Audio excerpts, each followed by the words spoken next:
Wiesz, które firmy przyciągają? Aha. Wyraziste. Zgryjuż tą kartkę i tak wypier...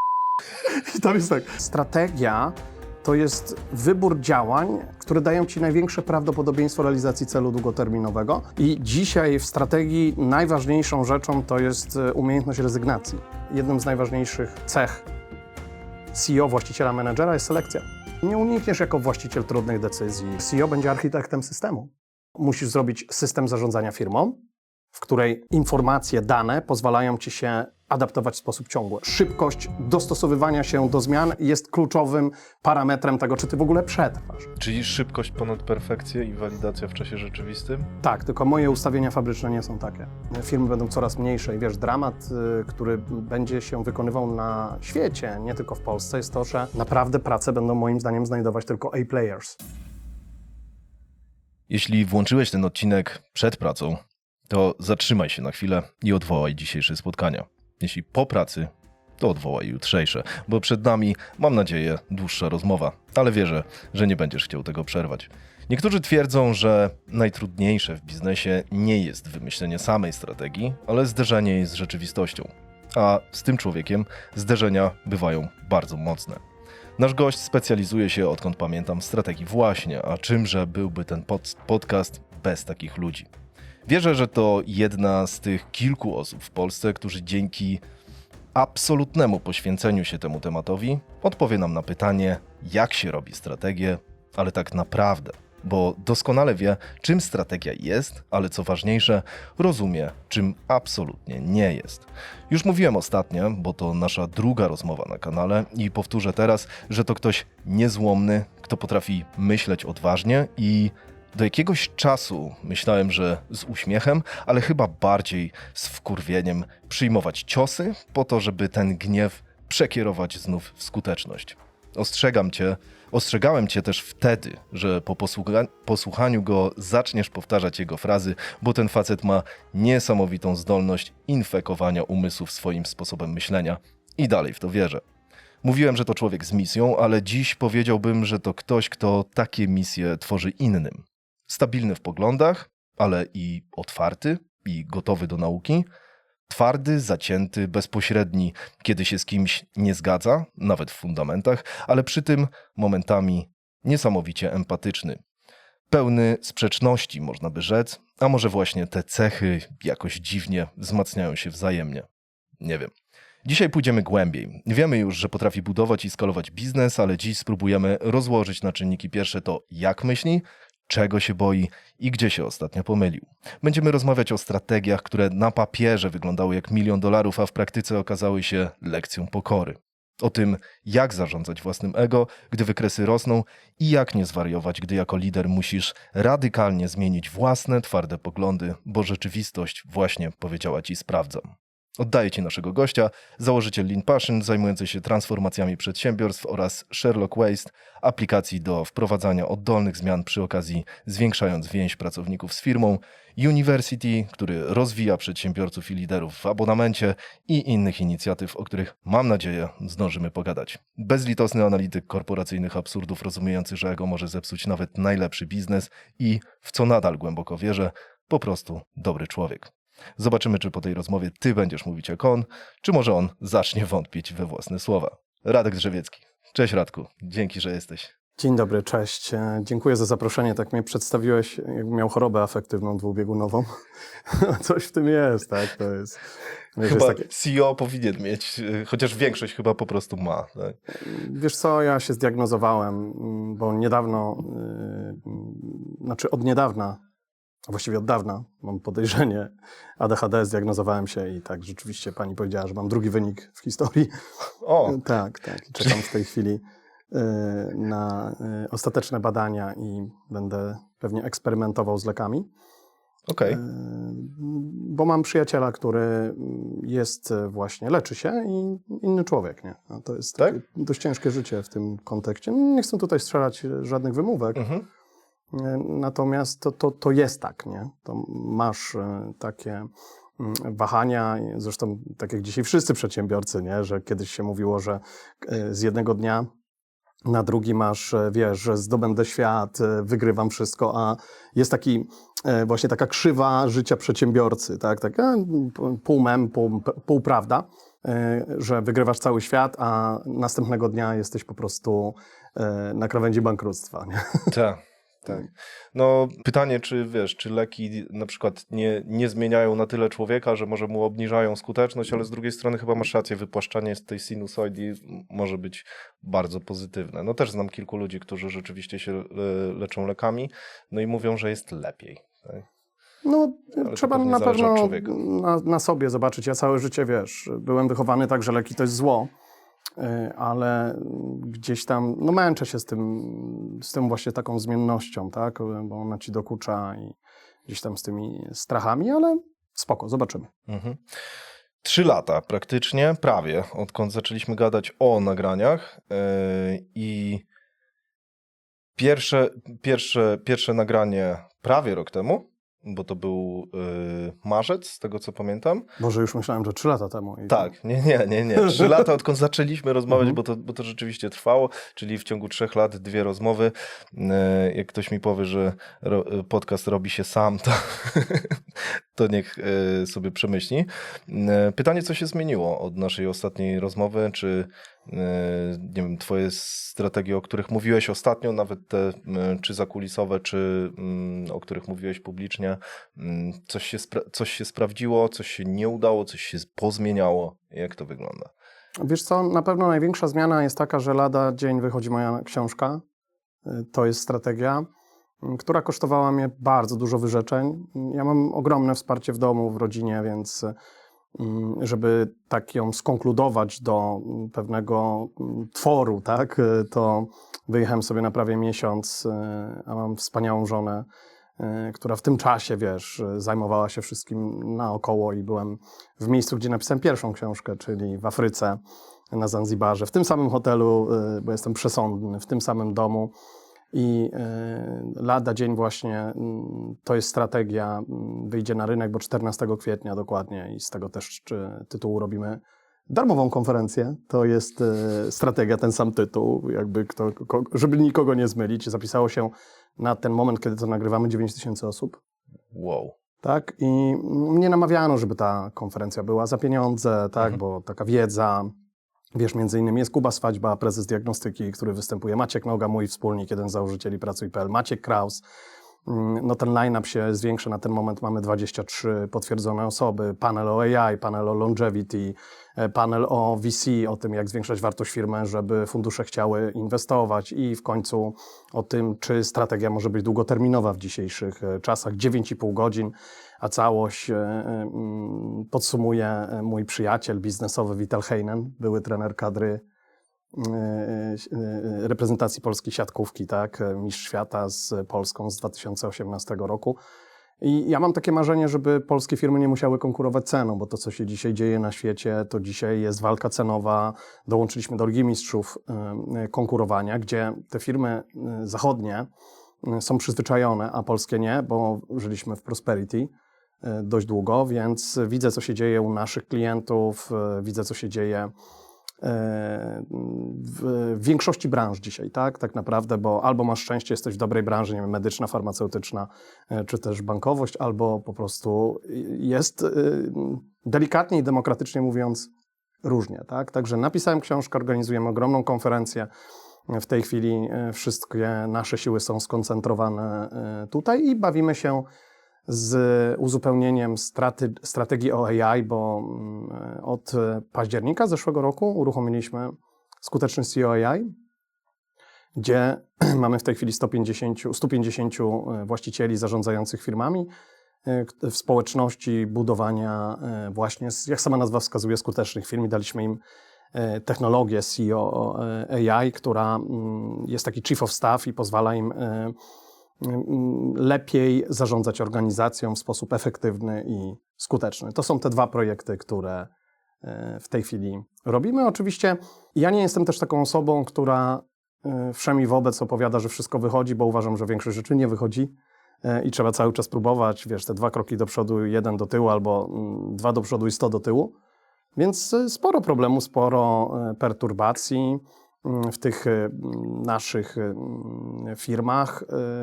No ale składamy to wszystko do jednego value proposition, bo nasza strategia to jest hashtag skuteczność. I ja mam cudowny zespół i to jest taka, wiesz, cudowna nagroda do tego wszystkiego, że jak ci idzie, to wszyscy mogą pracować z tobą. Jak ci nie idzie, to patrzysz, kto jest na tej łódce i chce wspierać. I to jest taki ogromny prezent, który ja dostałem od życia i prywatnie, rodzinnie i zespołowo. Super. Zdradzisz, ile stron ma książka, bo wczoraj składałeś? Wiesz co, ja jak wyjechałem, to powiedziałem sobie i wszyscy mi doradzali, Radek, jak chcesz mieć sukces w biznesie, napisz książkę 200 plus stron, tak? Tak mniej więcej, tak jak Collinsa, Wielcy z wyboru, tam jest 250, o ile dobrze pamiętam. No ja próbowałem to zrobić. I jak zacząłem pisać tę książkę już ponad 10 miesięcy temu, to w pewnym momencie robienia całej struktury, tak? Tej transformacji całościowej, poukładania firmy, podjąłem decyzję, że będą 3 tomy. I mimo tego ten tom pierwszy, który się nazywa To jest strategia, bo tom drugi będzie się nazywał To jest transformacja, tom trzeci to jest przywództwo, oczywiście z tym moim ADHD już wymyślamy tom czwarty, to jest sprzedaż, tak? I zamarzyło mi się na takie gdzieś tam podsumowanie, tak? Bo ja mam 48 lat, może jeszcze za szybko na podsumowanie, ale zamarzyło mi się napisać Dużo takie za szybko. przewodniki praktyczne, ale zamiast odpowiedzieć normalnie na pytanie, tak 816 stron i jak ja to mówię, to ludzie mówią, kto to przeczyta. Tak, też się trochę tego obawiam, że ta książka jest za duża, ale ja się naprawdę starałem. Natomiast moim marzeniem było stworzyć przewodnik, dzięki któremu każdy przedsiębiorca, każdy lider, każda osoba, która ma wpływ na strategię w swojej firmie, będzie mógł samodzielnie tę strategię stworzyć, bez korzystania z firm konsultingowych, na przykład takich jak my. My bierzemy za strategię 150 000 plus. W zależności od tego, jaka jest firma, to trwa od 3 miesięcy do 12 miesięcy. Natomiast naprawdę, jeżeli ktoś wyjdzie tutaj na stok, to będzie mógł tę strategię zrobić samodzielnie w swojej firmie.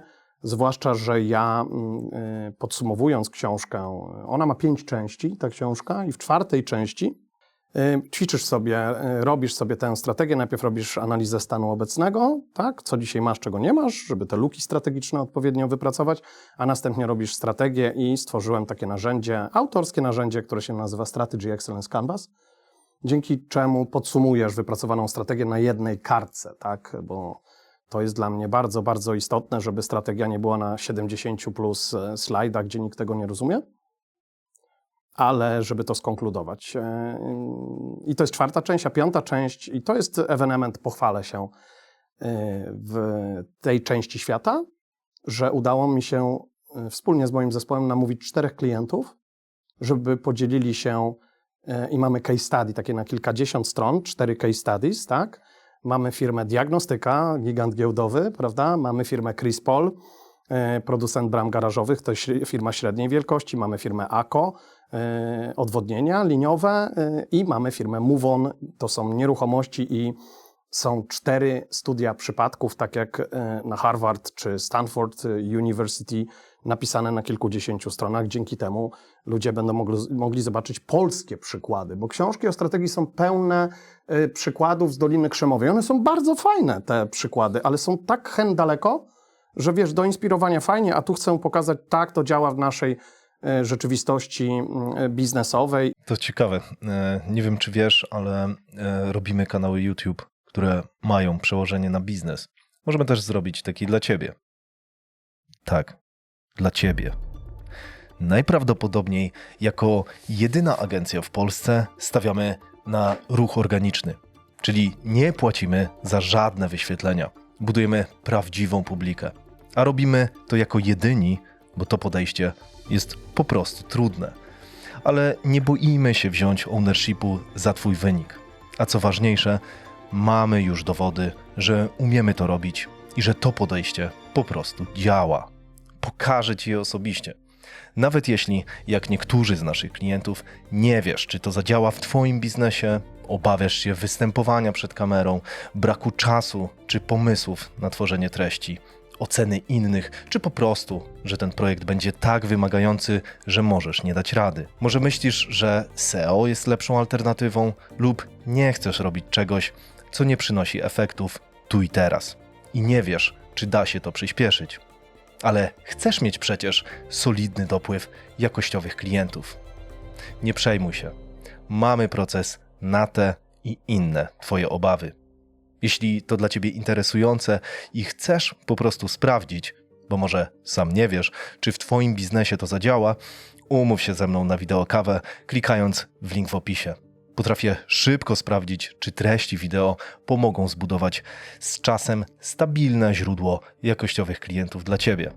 A wiemy już na pewno, że klienci z kontentu wideo mówią zamiast prześlij wycenę, żebym mógł ją porównać z innymi, zdecydowane oglądam Was i chcę pracować właśnie z Wami. Umów się teraz, to serio 2 kliki. Nie czekaj, aż Twój konkurent zdominuje Twoją niszę. Wracam gadać. Wracając. Dlatego ta książka wychodzi w kwietniu, a nie w grudniu, bo ja już ją dawno miałem napisaną, ale uzyskiwanie zgód i autoryzację tych case'ów, bo te case'y są z liczbami.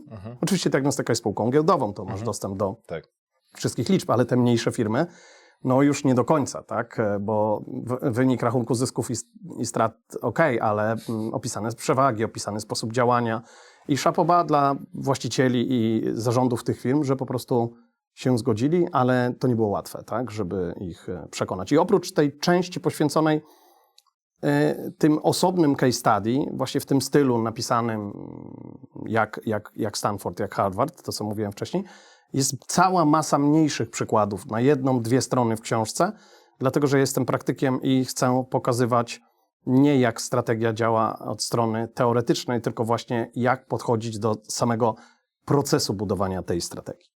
Mega. Brzmi mega dobrze. Na pewno przeczytam. Przypomniało mi się, jak mówiłeś o tej długości, to tak, jak zaczynałem ten podcast, to też dostawałem takie rady. 20 do 45 minut mają być odcinki. No, mamy niektóre prawie po 7, więc jakby... Minut? Tak, dokładnie. Godzin, tak? Dosłownie. Naprawdę? Naprawdę. Ja też uważam, że treści powinny trwać tyle, ile powinny, a nie... To znaczy, wiesz co, ja uważam, że ta książka jest za długa.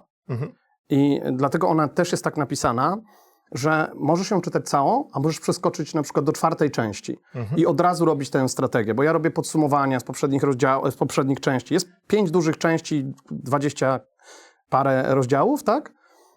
Natomiast jest i o wyzwaniach przedsiębiorców, i jest o duża cała część o tożsamości, bo strategia bez tożsamości oznacza, że będziesz miał do motywowania tylko relację transakcyjną, tak? A tutaj tożsamość, przy czym też odczarowuje taki mit, że misja, wizja i wartości to nie jest strategia, tak? Bo ludzie to mylą w tym kontekście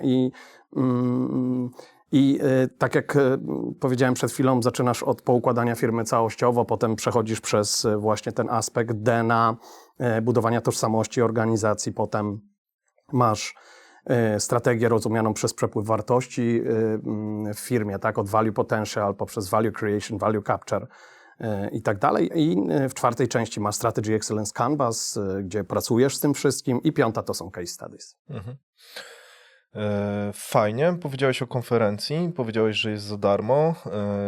Rozumiem, w co wierzysz i rozumiem, co robisz. Pytanie, czy nie kusiło cię jednak, żeby zrobić konferencję, na której, nie wiem, zarobisz sobie pół bańki po to, żeby rzeczywiście, nie wiem, no, dopalić swój biznes, no bo ewidentnie można by to zrobić.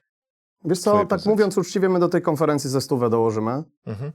Tak, my sprzedajemy bilety stacjonarne i też doradzano mi, że skoro robisz online za free, to stacjonarne się nie sprzedadzą. Zostało nam 10 biletów ze 150 na dzisiaj, a zostało 20 dni. Jak nagrywamy, to nie wiem, czy można tak powiedzieć, że dzisiaj jest 24 marca. Oczywiście.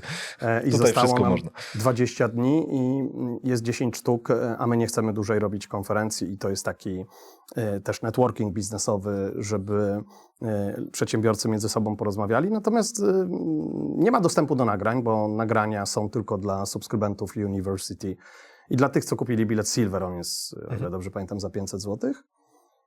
Natomiast mi też zależy na tym, żeby Ja mam taki manifest, wiesz, bo naprawdę chciałbym, żeby polskie firmy nie musiały konkurować ceną i żeby liderzy nie podejmowali decyzji post factum i na podstawie lęku, ale żeby podejmowali trudne decyzje świadomie, bo w dzisiejszych czasach nie było jeszcze tak trudnych czasów dla biznesu. Oczywiście co roku można to powiedzieć. Tak jak Collins napisał swoją książkę Wielcy z wyboru, to on ją pisał na przełomie 2000 roku. Mniej więcej powiedział, jeszcze nigdy nie żyliśmy w tak trudnych czasach. To ja zapraszam do dzisiaj, że to, co się kiedyś działo w rok, dzisiaj się potrafi zadziać w tydzień. I też temat, który wybrałem książki, strategia, uważam, że ona jest ponadczasowa, tak? Bo ludzie mylą strategię. Wiesz, to jest najmniej rozumiane pojęcie w polskim biznesie.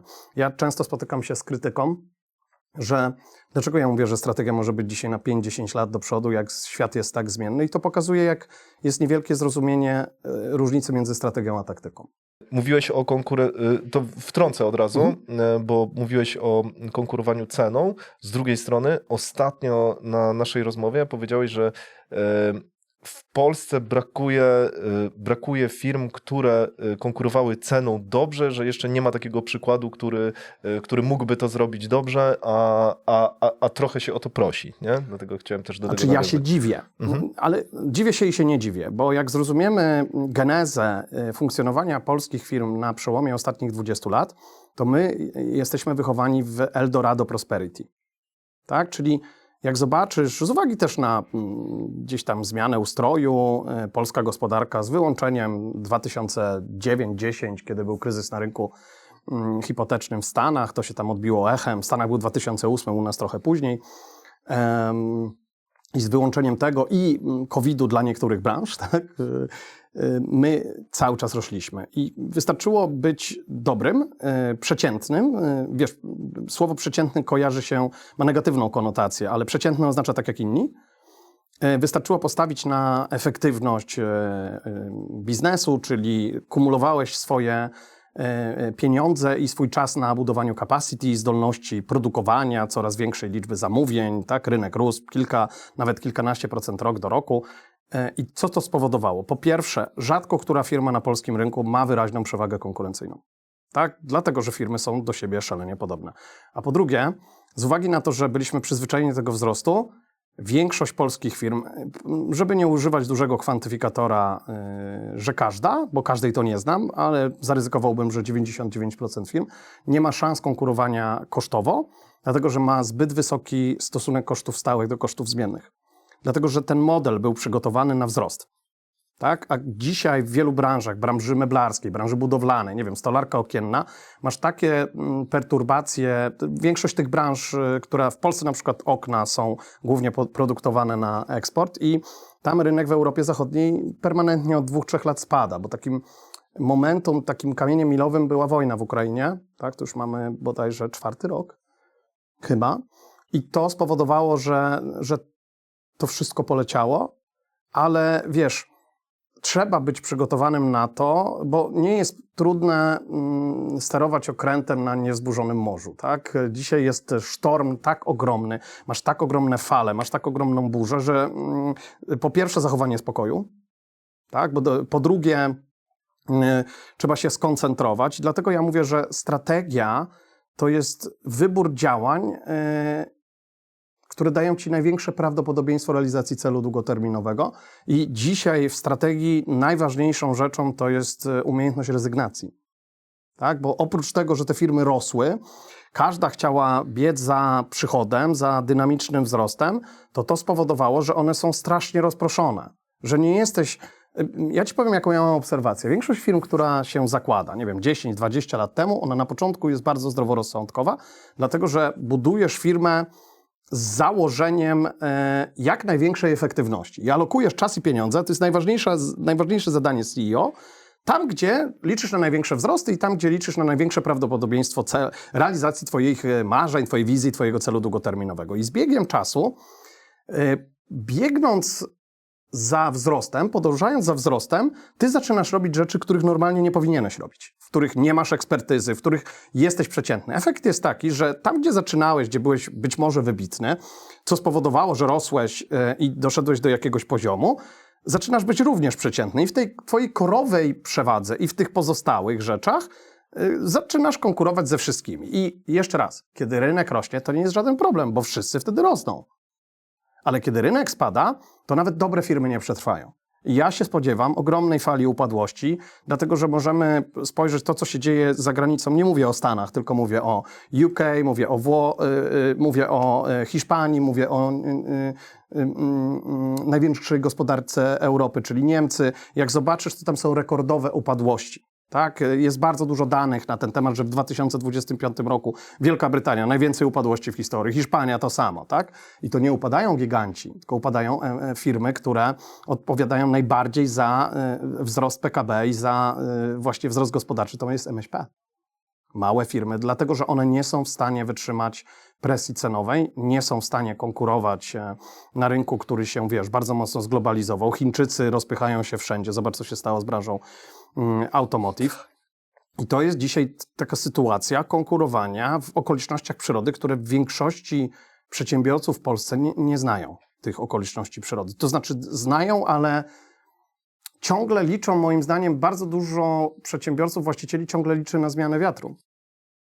Takie to jest trochę narażanie się na naprawdę upadłość, bo ten wiatr w mojej ocenie się nie odwróci, będzie jeszcze trudniej. Żeby nie mówić, że gorzej, tak? Bo te warunki, wiesz co jest fajne w tych warunkach konkurowania? One są demokratyczne. Czyli one dotyczą wszystkich tak samo. I dzisiaj najważniejszą kompetencją właściciela firmy, menedżera, jak nie jesteś właściciela i firmy, jest budowanie zdolności do adaptacji. I często ludzie do mnie mówią tak: Radek, ty jesteś sprzeczny, bo mówisz tak, strategia to jest coś na długie lata, tego się w ogóle nie zmienia. Ja mówię, no tak. A z drugiej strony mówisz, że trzeba non-stop adaptować się. Ja mówię, to też prawda. I teraz czym jest strategia? Strategia to jest wybranie, co robisz i czego nie robisz, a adaptujesz się w ramach tego, co wybrałeś. Tak? Czyli nie wszędzie, nie na wszystkich obszarach rynkowych. Tak? Ja ostatnio nagrałem taki odcinek, jak dzięki połączeniu strategii i AI zbudować naprawdę, zdominować rynek poprzez bycie najszybszym w kontekście właśnie przystosowania się do tych zmian. I ja tutaj, projektując strategię dla firm, zawsze powtarzam piękne słowa, które powiedział Bezos, tak? Czyli założyciel Amazona, podczas wywiadu z Business Insiderem, bo jego się zapytali: Jeff, co się teraz zmieni? On mówi: słuchaj, każdy mi zadaje to pytanie, ale to nie jest dobre pytanie. Najważniejszym pytaniem w dzisiejszych czasach jest, co się nie zmieni. To jest piękne. Jak się wsłuchasz w to, to jest piękne. I on mówi: my założyliśmy w Amazonie, że ludzie niezależnie od tego, co się będzie działo, nie będą chcieli kupować rzeczy drożej i nie będą chcieli na towar poczekać dłużej, na swoje zamówienie dłużej. Więc nasza strategia właściwie jest na kilkadziesiąt lat do przodu. Obojętnie, co się stanie na świecie, my chcemy być najtańsi i najszybsi. A teraz czym jest taktyka? Taktyka to jest ciągłe dostosowywanie się, żeby w ramach wybranej strategii być coraz lepszym w tej obietnicy, którą popełniłeś na rynku. Jeżeli ty mówisz, że chcesz być najszybszy, i on mówi też tak: jeżeli okaże się, że wysyłka towaru, zamówień do klienta dronami jest najszybsze i najtańsze, to my się przezbroimy. Czyli jeszcze raz, idziesz w góry, wybierasz jeden szlak, tak? Który daje ci największe prawdopodobieństwo osiągnięcia szczytu, który wybrałeś. I teraz, jeżeli jest burza, wywróci się drzewo, tak, to ty je omijasz, ale nie zmieniasz szlaku. Albo wiesz, gryzli cię zaatakuje, czy cokolwiek innego się wydarzy, to ty się adaptujesz. Ale ja zawsze mówię do przedsiębiorców: ile razy, jak wchodziłeś w góry, zmieniłeś szlak i to się nie wydarza. Prawda? I ten szlak, który wybierasz, to też nie jest przypadek, bo mierzysz swoje możliwości, swoje doświadczenie, swoje kompetencje, to się nazywa zasoby, i patrzysz, które drogi, które prowadzą na szczyt, dadzą ci największe prawdopodobieństwo tam wejścia. I na końcu wybierasz tę jedną. Tę jedną. Masz raki, możesz iść po lodowcu. Nie masz, nie możesz. Tak? Masz zespół, który ma kondycję, możesz wspinać się trudniejszym szlakiem, który być może jest szybszy. Tak? Więc strategia to jest coś, co wybierasz i tego nie zmieniasz. To jest wybór jednego celu długoterminowego, wybór tego, co robisz i czego nie robisz, żeby zwiększyć prawdopodobieństwo realizacji tego celu, i wybór absolutnie jednej przewagi konkurencyjnej, ja to nazywam, w której możesz być Usainem Boltem, którym masz tak ogromną dominację, że cały rynek cię kupuje ze względu na tą cechę, na ten atrybut. I teraz wracając do twojego pytania, na które znowu powinienem odpowiedzieć bardzo krótko i wprost. Tak, w Polsce nie ma, moim zdaniem, firm, które konkurują dzisiaj cenowo i takie firmy powinny powstawać, dlatego że to jest nieuniknione, zwłaszcza jeśli robisz takie commodities, wiesz, takie produkty i obszary, w których nie ma zbyt dużo wartości dodanej oprócz podstawowego produktu, podstawowej usługi, no to bycie liderem kosztowym to jest chyba dobry pomysł. Od razu nasuwa się pytanie, jak odróżnić po pierwsze ten cały core od tego, co jest rzeczywiście strategią tą główną, korową, a co jest tą taktyką. Pytanie, czy tą korową rzecz, którą ty nazywasz bezpośrednio strategią, a nie taktyką, często też trzeba rewidować? Kiedy? Czy w ogóle to jest potrzebne, tak? Moim zdaniem nie, no bo zobacz, jak jeszcze raz posłuchamy tego Bezosa, to na tym poziomie strategicznym ty wybierasz rzecz, która się na pewno nie zmieni, tak? Moje podejście do strategii jest takie, że dokonujesz 3 wyborów. Pierwszy wybór, który jest punktem wyjścia do strategii, to jest jeden cel długoterminowy. Ja to nazywam jednym celem strategicznym. Jeżeli nie jesteś startupem, masz product market fit, to wybierasz go minimum w perspektywie 5-letniej, tak? I mówisz sobie, co ja z tej firmy chcę za 5 lat. Bo jako przedsiębiorca, jako właściciel, nawet jako członek zarządu, budzisz się, myślisz o firmie, zanim się położysz spać, myślisz o firmie, czasami wybudza cię w nocy kortyzol, ponieważ myślisz o firmie. W związku z tym bądź tutaj egocentryczny. Ja nie mówię, że kosztem ludzi, tak? Bo żyjemy, wiesz, w kraju, który jest spolaryzowany jak cholera i zaraz będzie, że masz nie szanować ludzi. Ja tego w ogóle nie powiedziałem. Chodzi o to, żeby wyznaczyć jeden cel długoterminowy. Najpierw musisz wybrać sobie rzecz, co ty z tej firmy chcesz mieć. I są 4 typy celów długoterminowych, zanim w ogóle określisz liczbę, tak? Zanim w ogóle powiedziesz 500 baniek, nie? I zależy w jakiej walucie.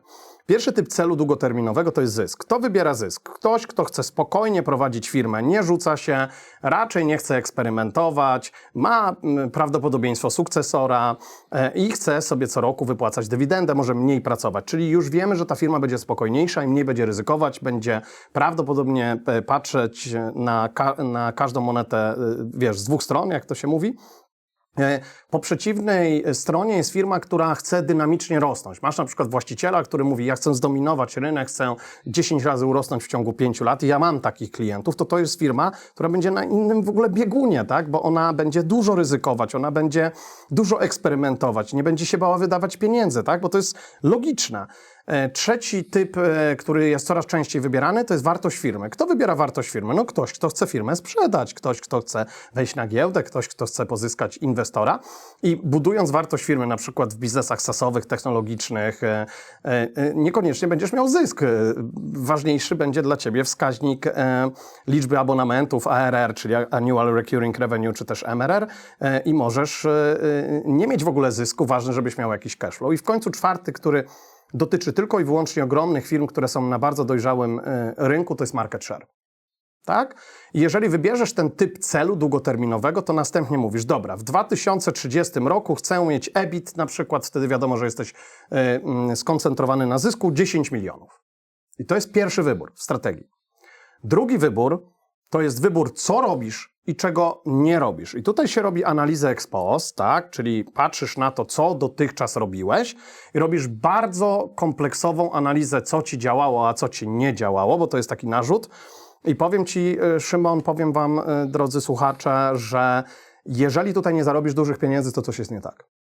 Każda firma ma minimum 15, a rekordziści 70% nierentownych klientów. Każda firma ma nierentowne linie biznesowe. Każda firma jest na zakresie geograficznym, na którym nie powinna być. Więc generalnie w dużym skrócie na etapie zakresu działania, bo ten etap się nazywa co robisz, pierwszy nazywa się gdzie idziesz, czyli cel długoterminowy, a drugi co robisz i czego nie robisz, żeby zwiększyć prawdopodobieństwo wejścia. I już tak mówiąc wprost, dokonujesz tutaj 5 takich wyborów. Pierwsze, jaki produkt i jaka usługa? Uwaga, da ci największe prawdopodobieństwo realizacji tego celu długoterminowego. Co będzie numerem 1, co będzie numerem 2, co będzie numerem 3? Jeżeli nie zatrzymasz się przy 5, to już coś jest nie tak. Następnie, dobra, jacy klienci, jakie segmenty klientów, przy czym nie robisz tutaj, jak niektórzy mówią, persony zakupowe. Nie, tu tylko mówisz segment klientów, MŚP, Corpo. Tak? Trzecie pytanie. Na jakim zakresie geograficznym lub w jakich kanałach? Czyli mówisz tylko Polska? Albo mówisz, wiesz, Europa Zachodnia? I tutaj miałem klienta, który powiedział cała Europa. Okazało się, że ich interesują 3 kraje. Rozumiesz? I mają eksperymenty, których w ogóle nie powinni dokonywać, bo minima logistyczne nie pozwalają im zarabiać, na przykład wysyłając towar do Hiszpanii. To jest bez sensu. I oni tam paręset tysięcy stracili, wiesz, jeżdżąc na targi, dając klientowi prototypy. No to jest niemożliwe do zarobienia, bo tych analiz się nie robi, bo większość decyzji, jakie przedsiębiorcy podejmują, nie jest w oparciu o cele i o tą drogę, którą wytyczyłeś, tylko o hałas.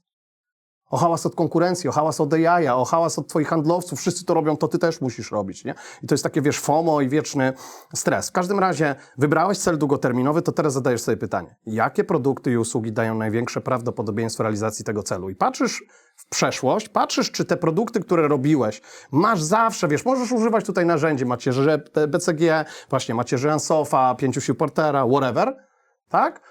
Ale chodzi o to, że ty wybierasz te rzeczy, które dają ci największe prawdopodobieństwa realizacji twojego celu długoterminowego. Następnie mówisz, dobra, wybrałeś te produkty i usługi, to które segmenty klientów mają te problemy, których zaadresowanie dzięki tym usługom i tym produktom da największe big bingo dla nich i w których ty możesz być co najmniej tak samo dobry jak konkurenci.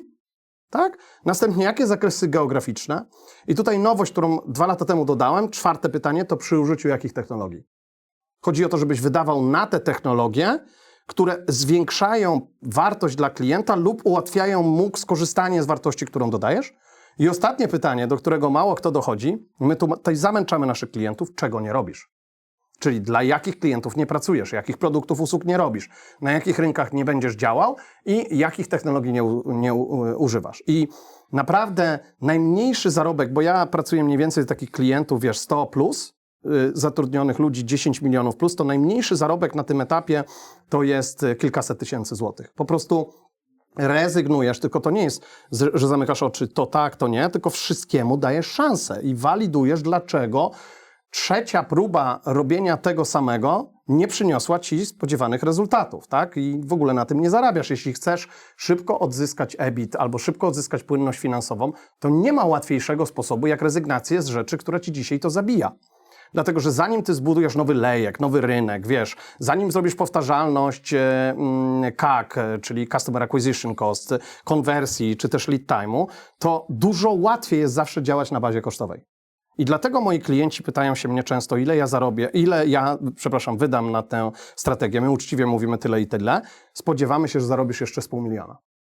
Tak, mój rekord to był 30 milionów w ogromnej spółce, która po prostu zrezygnowała z konkretnych linii biznesowych. To jest firma, która zatrudnia 10 000 pracowników. I w końcu 3. wybór strategiczny, który robisz, to jest wybrałeś szczyt, na który chcesz wyjść, wybrałeś szlak, mówisz to robię, tego nie robię, czyli nie idziesz tylko czerwonym szlakiem, nie idziesz czarnym, żółtym jednocześnie, bo nie. Tak? Bo zważyłeś swoje zasoby i zważyłeś okoliczności rynkowe i mówisz tym idę. I ostatnia rzecz to jest wybór jednej głównej przewagi konkurencyjnej, która powoduje, że będziesz rósł szybciej niż klient, tylko niż rynek. Czyli jeżeli możemy spojrzeć na firmy, które na pewno mają strategię, to są firmy, które rosną szybciej niż rynek. Tak? Niekoniecznie mając najniższą marżę. Dla mnie najlepsze firmy to są takie, które są droższe i rosną szybciej niż rynek. To znaczy, że mają coś, czego klient bardzo pragnie, ale nie może tego kupić nigdzie indziej. Bo jak włączysz zdrowy rozsądek, to zobacz, jak mnie się klient pyta, jak sprawdzić, czy mam strategię, czy mam przewagę konkurencyjną. Ja mówię, zrób sobie takie ćwiczenie, i to jest smutne ćwiczenie, co się stanie w perspektywie najbliższego pół roku, jeśli ciebie zabraknie na rynku. Czy klienci będą smutni, czy wiesz, będą mówić, kurde, nie ma już tej wartości na rynku. Ja nie mówię o roku, bo rynek nie znosi próżni i zawsze ktoś cię zastąpi. I wiesz, większość odpowiedzi jest no nic. No konkurent przejmie mój udział w rynku, nie? Bo te firmy są do siebie bardzo podobne. I odpowiadając na twoje pytanie, jeżeli podejdziesz do strategii na poziomie strategicznym z wysokiego C, ja nie mówię tutaj o ogólnikach, bo wiesz, robienie strategii trwa minimum 3 miesiące, dlatego że robisz client discovery, robisz analizę rynku, opierasz się na faktach, analizujesz wszystko wstecz i zastanawiasz się, czy to, co robiłeś wstecz i dawało ci dobry przychód, dobrą marżę, dalej będzie potrzebne za 5 lat. Ale to, co powiedział Bezos, tak? Czyli zakładasz rzeczy, które się nie zmienią. Więc cel długoterminowy, następnie go walidujesz. Ja mam 3 takie kroki w robieniu strategii. Gdzie, co, jak, a mówiąc profesjonalnie to jest value potential, value creation i value capture. Value potential, wybierasz swój cel długoterminowy. Powiedzmy, że mówisz, że chciałbyś, żeby twoja firma była warta 200 milionów złotych za 5 lat. Prawda? Czyli wybrałeś wartość firmy. Następnie walidujesz swoją branżę w tej, której jesteś dzisiaj. Ja zadaję sobie 5 pytań. Megatrendy, hot topics, AI disruption, czyli prawdopodobieństwo tego, że AI da jakiś substytut, który będzie dużo lepszy od obecnego sposobu dostarczania wartości przez wszystkich graczy w branży. Demografię to jest 4. rzecz. I ostatnia rzecz, walidujesz 3 scenariusze. Pozytywny, neutralny i negatywny w kontekście wzrostu na rynku. I sprawdzasz, czy nawet w negatywnym scenariuszu twoja strategia jest możliwa do wykonania. Przepraszam, realizacja tego celu długoterminowego jest możliwa do wykonania i podejmujesz jedną decyzję. Zostajesz w tej branży albo robisz pivot. To jest tak, jak my jesteśmy w branży transformacji biznesowych. I my sobie powiedzieliśmy, że w 2030 roku chcemy mieć 10 milionów EBIT, czyli jesteśmy na zysk. Tak?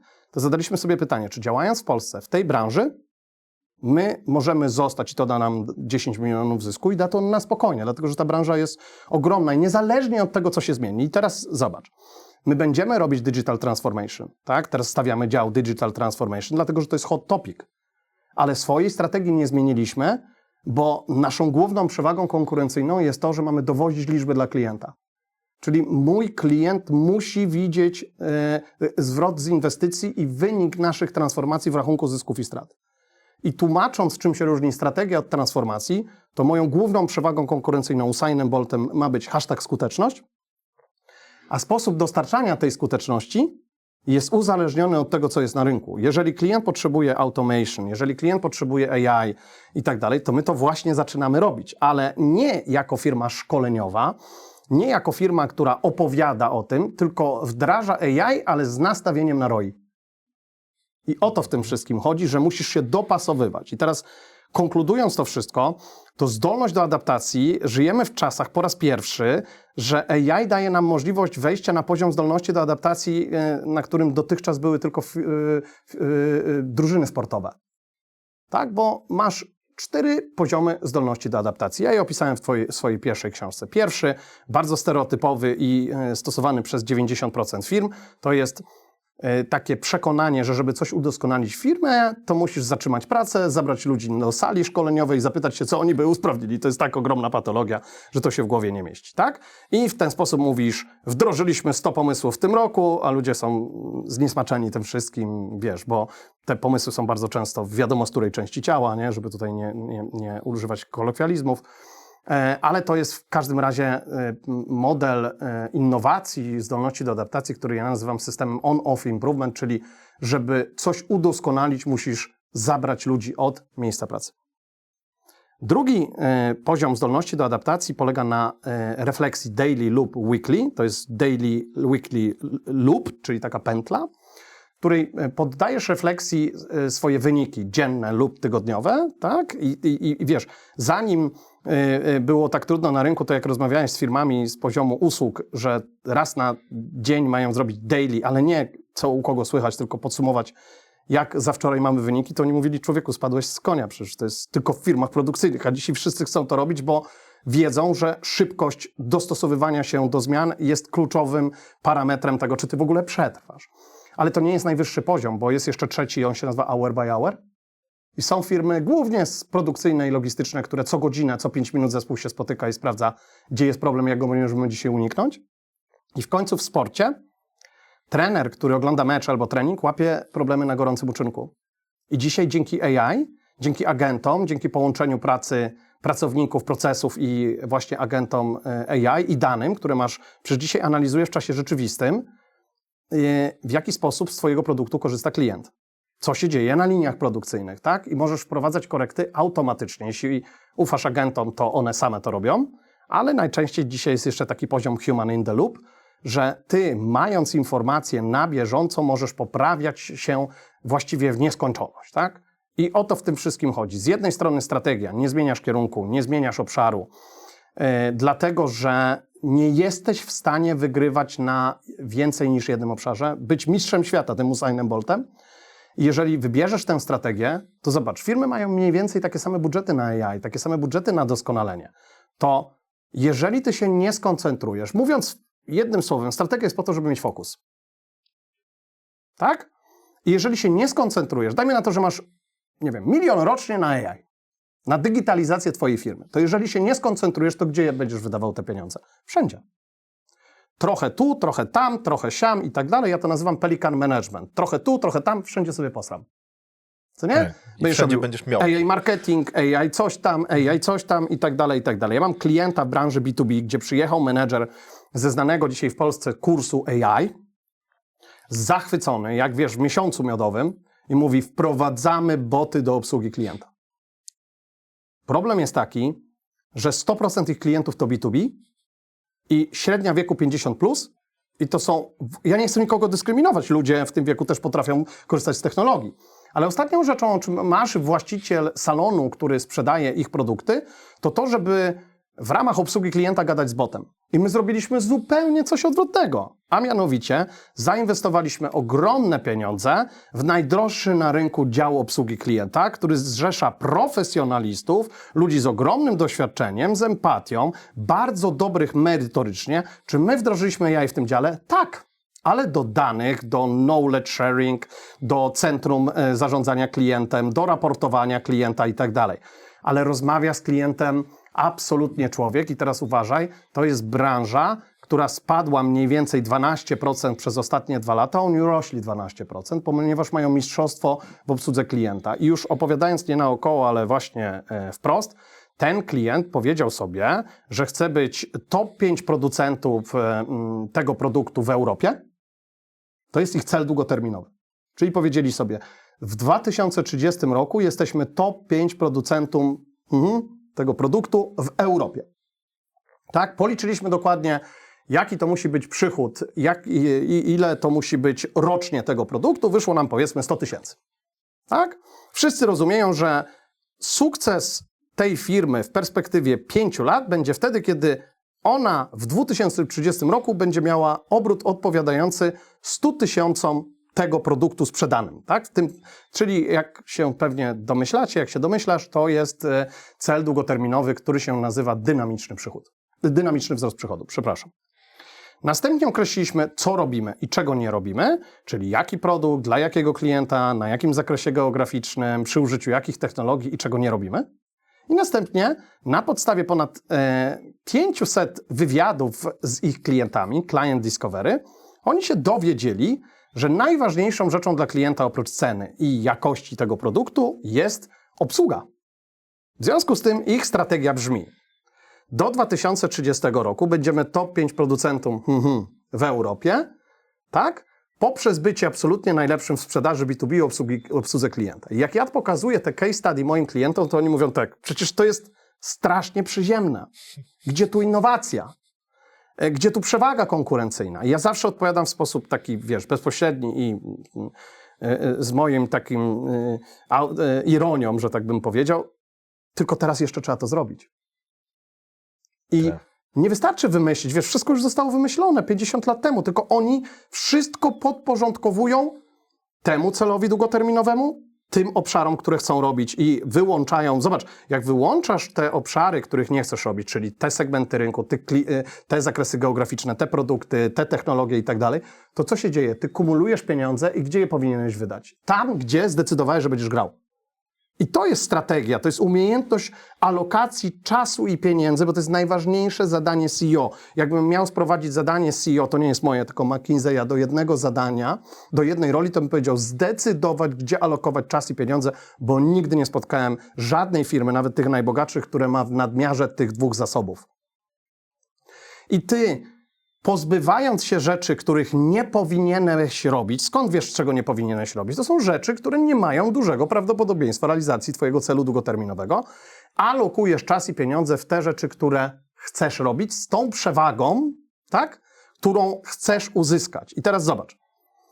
Jeżeli ten klient sobie powiedział, że chce być absolutnie najlepszy w obsłudze klienta B2B i w sprzedaży, to jeżeli przyjdzie mu do głowy wymyślenie nowej linii produkcyjnej, nowej linii biznesowej, to pierwszą rzeczą, którą powinien sprawdzić, to czy w tej linii biznesowej jest w stanie być najlepszy w obsłudze klienta i sprzedaży. I to jest taki filtr, to jest ten Usain Bolt. To tak samo jak my ponad rok myślimy, a właściwie to już 2 lata, bo wczoraj z moim wspólnikiem Bartkiem Długokęckim gadałem i on powiedział, pamiętasz jak wróciłem z Maćkiem Nogą z Las Vegas z konferencji i mówiliśmy, róbmy AI Transformation. I słuchaj, 2 lata nam zajęło, trochę długo, żeby samemu się przekonać, czy możemy być w tym najbardziej skuteczni na rynku. I dzisiaj powiedzieliśmy, tak, ale musimy zrobić pewne rekrutacje, które się w tej chwili domykają, tak? Więc strategia to jest wybór, gdzie chcesz iść, co robisz, czego nie robisz i to zawężasz do minimum, tak? Oraz jaka ma być główna twoja przewaga konkurencyjna. Robisz freeze i następnie nawet co godzinę, ja wiem jak to brzmi, non-stop adaptujesz się, żeby budować fosę w tym mistrzostwie, które wybrałaś.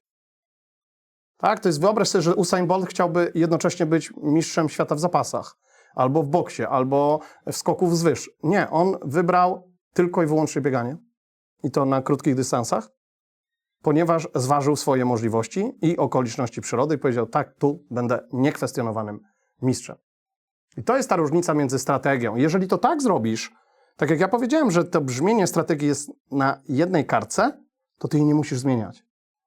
Tylko non-stop dostosowujesz się do tego, jak wygląda rynek i jeżeli ta firma, o której ja mówiłem, wykorzystuje AI, to do budowania coraz lepszej obsługi klienta, żeby zwiększać coraz bardziej barierę dla innych, bo to nie jest tak, że ta przewaga jest na zawsze. Klienci się szybko połapią, konkurenci się szybko połapią, podglądają, powyrywają ci 1-2 zawodników z zespołu, przepłacą ich, bo nic się nie dzieje w próżni. Jeżeli widzisz firmę, która nagle rośnie, jak rynek spada, to zaczynasz ich kopiować. Ale wiesz, czego się nie da skopiować? Całego systemu dostarczania wartości, tak? My tam zrobiliśmy flywheel, koło zamachowe, alokujemy pieniądze, zrobiliśmy kaskadowanie strategii, że cele ludzi, one są w funkcji tych celów tego celu długoterminowego, tych przewag konkurencyjnych i tak dalej, więc w tym wszystkim musi być logika, wybory, alokujesz ten czas i te pieniądze, a potem jak często się adaptujesz? Nawet co godzinę, nawet co 5 minut. Ja wiem, że to jest nie do wiary, nie? Z tą adaptacją, ale chodzi o to, że tu musisz być, jak ja to mówię, czujny jak Tommy Lee Jones w ściganiu. Mega, bardzo mi siada w ogóle to wybranie tej obsługi klienta jako wyróżnik, bo dzisiaj rzeczywiście jest z tym taki problem. Ostatnio mieliśmy zakulisową rozmowę dokładnie na ten temat, że wystarczy dzisiaj naprawdę obsługiwać ludzi tak, jak obsługiwało się kiedyś, bo dzisiaj jest to praktycznie niemożliwe, właśnie przez to, że wszyscy eksperymentują z botami.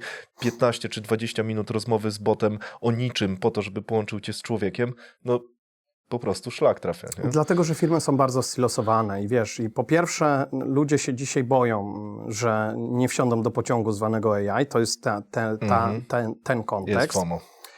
Jest FOMO, ale jest też hype. Jak ja to mówię, chaos plus AI równa się modny i trochę droższy chaos. Większość wydatków na AI jest wyrzucaniem pieniędzy w błoto, to możemy też o AI chwilę pogadać. Natomiast tutaj, jeśli pozwolisz, to bym sprecyzował z tą obsługą klienta. Generalnie ja mam taką definicję przewagi konkurencyjnej, że to jest atrybut organizacji, której żaden inny konkurent nie jest w stanie naśladować na tym poziomie i jednocześnie jest ona na tyle cenna dla klienta, że on jest w stanie zapłacić więcej. Z gwiazdką, Super. Z gwiazdką nie dotyczy przewagi konkurencyjnej ceny. Bo wtedy najważniejszą przewagą konkurencyjną nie jest to, że ty jesteś najtańszy, tylko że jedyny przy najniższej cenie zarabiasz. Mhm. I wtedy twoją największą przewagą jest efektywność kosztowa.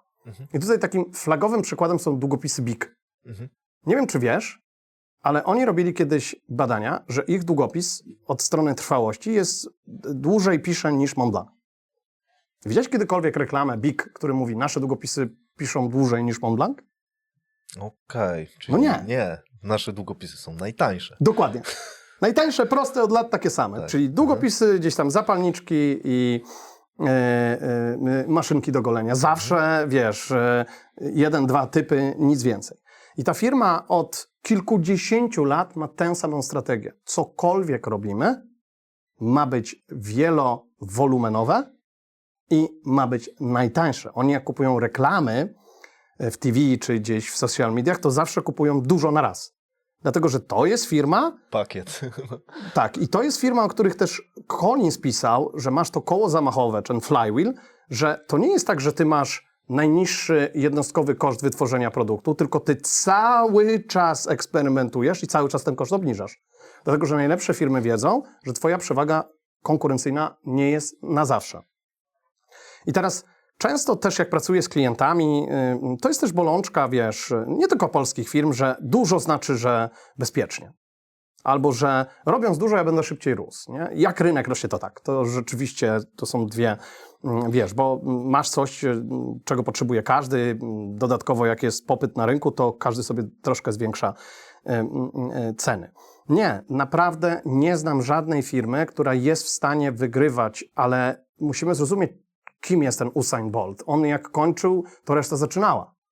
Jak były wyścigi w pewnym momencie te na 100 metrów, to wszyscy stawiali bet, kto będzie drugi. I to jest ta przewaga konkurencyjna, że ty jesteś naprawdę niedościgniony, tak? Ja wielokrotnie mówię o jednym z moich klientów z branży logistycznej w Polsce, który tam oprócz pieniędzy, podstawowa wartość, którą mierzysz, to jest OTIF, on time in full, tak? I ta firma ma 99% OTIF, a konkurencja ma 82%, średnia wartość. I ta różnica jest tak duża, że oni są 15-17% drożsi, gdzie wszyscy mówią, na tym rynku najważniejsza jest cena za kilometr. Tak? Ale oni się połapali, że klient dużo więcej traci, jeśli jego produktu nie ma w Biedronce, w Lidlu i tak dalej, bo masz lost sales i nie daj Bóg, produkt twojej konkurencji zasmakuje konsumentowi. Tak? I oni nie konkurują ceną, oni konkurują jakością i serwisem dostawy logistycznej. Ale dlaczego mają stworzone takie warunki? Dlatego, że branża ma niski wynik. Mam klienta z tej samej branży, ale w Skandynawii, który ma OTIF 99, ale konkurencja ma 97. Okay. Więc różnica jest żadna. Mhm. Czyli to już nie jest przewaga konkurencyjna. Dokładnie. No. Mhm. Dlatego chciałem dopowiedzieć to, co powiedziałeś. Tak, żeby znaleźć prawdziwą przewagę konkurencyjną, nie ma innego sposobu, jak zrobić wywiady z klientami, client discovery, gdzie od razu pytasz o siebie versus inni. Tak? I to jest rzecz, której większość ludzi, która przeczyta nawet moją książkę, nie zrobi, bo to jest orka na ugorze. To jest, wiesz, ponad 100 wywiadów, 1/3 obecnych klientów, 1/3 byłych klientów, 1/3 klientów konkurencji. I ty robisz client discovery, żeby się dowiedzieć, co stanowi wartość dla klienta i jak ocenia ciebie versus inni. I zrobię znowu reklamę. W książce zawarłem kilka moich autorskich pytań, tak, które powodują, że klient będzie chciał z tobą gadać, bo jak mu zadasz proste pytanie, czego oczekujesz i w czym ja jestem gorszy, lepszy od konkurentu, to ci nie powie. Ale jak przeprowadzisz coś, co się nazywa individual depth interview, czyli takie spotkanie, o ile dobrze pamiętam, tam jest 8, w niektórych branżach 10 pytań, to ten klient się otworzy i powie ci bardzo, bardzo dużo. Nie? To nie jest żadna, wiesz, wielka tajemnica wiary, jak się robi te strategie, natomiast strategia jest tak źle rozumiana, jest rozumiana jako, wiesz, wielowątkowy dokument. Podstawowym błędem strategii jest brak wyboru jednego szczytu, na który chcesz wejść, tylko na wszystkie naraz. Nie masz takiej kondycji, to jest nie do zrobienia i jednocześnie, wiesz, strategia jest najmniej rozumianym słowem w biznesie, a druga rzecz to jest najczęściej nadużywanym, ponieważ zwłaszcza top management uważa, że to jest słowo, które zasługuje na nich. Tak, no, tak to wygląda. No. Dobra, pytanie, czy zawsze da się rzeczywiście znaleźć coś, co jest takie niezmienne, tak jak mówisz, Bezos, te 3 zasady, no to rzeczywiście się prawdopodobnie nigdy nie zmieni, chociaż kto wie, może zewoluujemy. Że klienci będą chcieli kupować drożej? Tak, nie wiem, wiesz, prawdopodobnie są segmenty, w których, wiesz, w których to... Ale to jest inna przewaga wtedy, bo to jest na przykład prestiż albo brand, który, wiesz, kupujesz drogi zegarek i tak dalej, nie? Tak, tylko pytanie, czy rzeczywiście zawsze się da, bo mówisz 5 lat do przodu, rynek jest zmienny. Wiem, że to może być po prostu trywialne pytanie, tak? Bo może zawsze się da, ale no jednak obstawiam, że no, nie wiem, no robienie biznesu to jest trochę obstawianie betów, tak? I w momencie, w którym obstawiasz coś, czego rynek jeszcze nie obstawił, no to możesz się mylić, tak? Więc no pytanie, jak na to się zapatrujesz i czy są strategie, które ty widzisz, że one są, wiesz, ultra ryzykowne, bo obstawiają coś, co może będzie, może nie będzie i jak w ogóle do tego podejść? To ja tutaj poruszę na chwilę diagnostykę. Zobacz. My, jak robiliśmy im strategię, zresztą Kuba Swaćba jest fantastyczny człowiek, prezes diagnostyki, tak dużo razy się spieraliśmy, on jest tak autentyczny i prawdziwy w tym wszystkim, to jest fenomen przy tak dużej firmie, to oni zrobili kilkaset albo 1000 plus, już teraz nie pamiętam, wywiadów z pacjentami, którzy stali w punkcie pobrań i pytali ich, co jest dla nich ważne, kiedy pobierasz krew, kiedy udajesz się na badania. I na końcu tego ćwiczenia wyszło nam, że dla klienta nie są ważne te, fanaberie różne, nie wiem, dodawanie batonów czy kawy do usługi, kwiaty w tym wszystkim. To są rzeczy, które mogą być, ale najważniejsze jest customer experience, czyli całkowite doświadczenie klienta od początku do końca. Nie? I wybraliśmy ich strategię, że do 2030 roku firma ma osiągnąć 10 miliardów wartość. Przypominam, że najlepsze IPO, najlepszy debiut giełdowy w 2025, robiąc diagnostykę i profilaktykę kompleksową w Polsce, tak? I poprzez bycie absolutnie najlepszym w całościowym doświadczeniu pacjenta. I teraz możemy zrobić bet. Jakie jest prawdopodobieństwo, że do 2030 roku dla ludzi nie będzie to ważne? Okej, dobra, czuję. Może być takie coś. Może być. Natomiast jeżeli się okaże, że najlepszym doświadczeniem klienta jest pobieranie krwi w domu, to oni już to robią, tak? Jeżeli się okaże, że masz jakąś technologię, która zwiększa tę właśnie customer experience. I teraz chodzi o to, że ty te pieniądze, które wydajesz, nie wydajesz na to, żeby być najtańszym.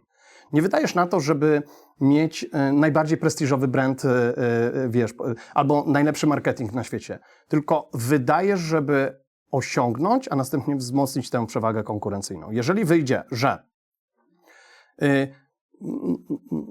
ludzie nie chcą wychodzić z domu, żeby pobierać krew, to musisz to zastosować, bo inaczej kto inny przejmie tego twojego Usaina Bolta.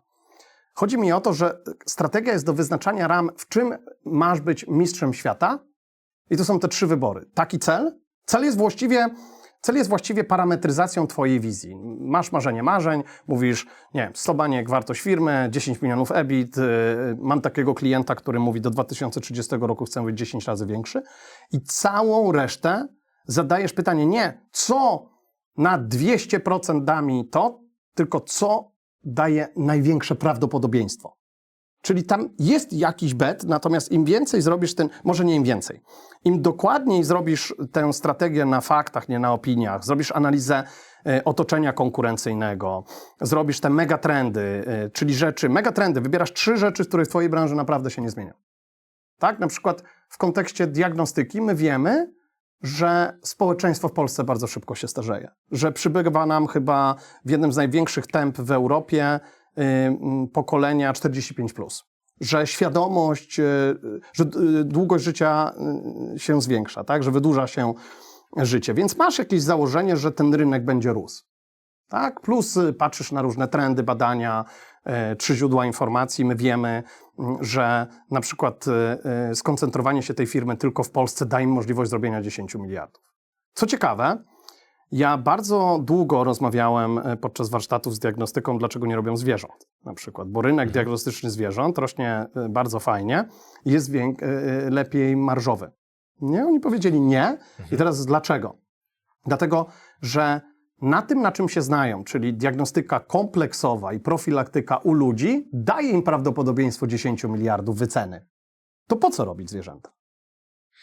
Okej. Rozumiesz? Dobra, rozumiem. Czyli ty mówisz tak, ja to umiem robić, Ale robię nie to chcę. od lat, mogę być tym Usainem Boltem, jestem mistrzem świata, zwierzęta są bardzo obiecującym biznesem, ale ja się na nie nie rzucam. Dlaczego? Dlatego, że za duże ryzyko. Gdyby wyszło, że ja z tego obszaru Polski, przy tym wyborze segmentów, przy tym wyborze, właściwie te segmenty są wszyscy, nie? Ale przy tym wyborze linii biznesowych, bo tam jest diagnostyka obrazowa, morfologia, geny, nie pamiętam dokładnie, ale jest jeszcze profilaktyka, czyli longevity, to jeżeli mi by wyszło, że ja nie uzbieram 10 miliardów wyceny, bo ich cel długoterminowy jest pięknie skaskadowany na 500 milionów badań rocznie. To jest coś, co wszyscy rozumieją. Nie? Ludzie nie rozumieją wyceny firmy, większość w organizacji, ale 500 milionów badań rocznie już rozumieją, tak, bo startowałeś z 300, jeśli dobrze pamiętam. Ja też mogę swobodnie mówić o diagnostyce, bo oni w ogóle niczego nie kryją. To jest niesamowite, to jest ewenement, słuchaj, oni się wszystkim dzielą, nie? Takie jest podejście Kuby i całej firmy. I teraz, po co mi jest wychodzić poza Polskę? Po co mi robić rzeczy, na których ja się nie znam? Po co włączać rzeczy, którym moi klienci mogą się denerwować? Po co mi robić zwierzęta? Rozumiesz, o co chodzi? Czyli ty mówisz, ten zakres spokojnie da mi realizację tych 10 miliardów wyceny. To jest mistrzostwo świata, bo strategia to jest umiejętność powiedzenia sobie głównie, czego ja nie robię. I ja zachęcam wszystkich do refleksji strategicznej i zadania sobie tego pytania, gdzie idziesz? Który szlak daje ci największe prawdopodobieństwo, czyli jakie produkty, usługi, dla jakich klientów, na jakich rynkach, przy użyciu jakiej technologii i czego nie robię. I naprawdę ci ludzie to wiedzą, że od lat próbują się z czymś przebić. Tak? Ja jestem sam świadectwem tego, że wydałem parę milionów na technologię, która nigdy nie ujrzała światła dziennego. No właśnie. Keepy Life, No. tak? Która z perspektywy czasu, no, jeden z najdroższych MBA-ów na świecie, bo z 6-7 baniek wydaliśmy na to, tak? Która była tak bezsensowna, że chciałem za wszelką cenę robić biznes B2C. Albo inny hit, jak robiliśmy portal, wiesz, Easy to Do, że chcieliśmy u ludzi uczyć lean w życiu prywatnym, nie zastanawiając w ogóle się, czy ktoś za to zapłaci. Ludzie nie chcą za to zapłacić, bo nie chcą, żebyś im się wtrącał, nie? To kolejny projekt, gdzie $500 000 poszło, wiesz, portal Easy to Do i w książce opisałem śmieszną historię, jak przebieraliśmy ludzi w zielone stroje Mikołajów, wiesz, żeby propagować coś, czego nikt nie potrzebuje, czyli źle trafione w ogóle value creation. Żadnego problemu nie rozwiązujesz, żadnego nie adresujesz, nie? Więc ja mam też ten kapelusz przedsiębiorcy i te same głupie, idiotyczne rzeczy robię i gdybym miał dzisiaj cofnąć się o te 5 lat do tyłu, to bym dużo rzeczy nie zrobił, a nie chodzi o to, że szukałbym nowych pomysłów na biznes, tylko generalnie 80% tych innowacji, które chciałem wprowadzić, bym nie zrobił z tej perspektywy. Czyli strategia to jest focus where it matters, tak?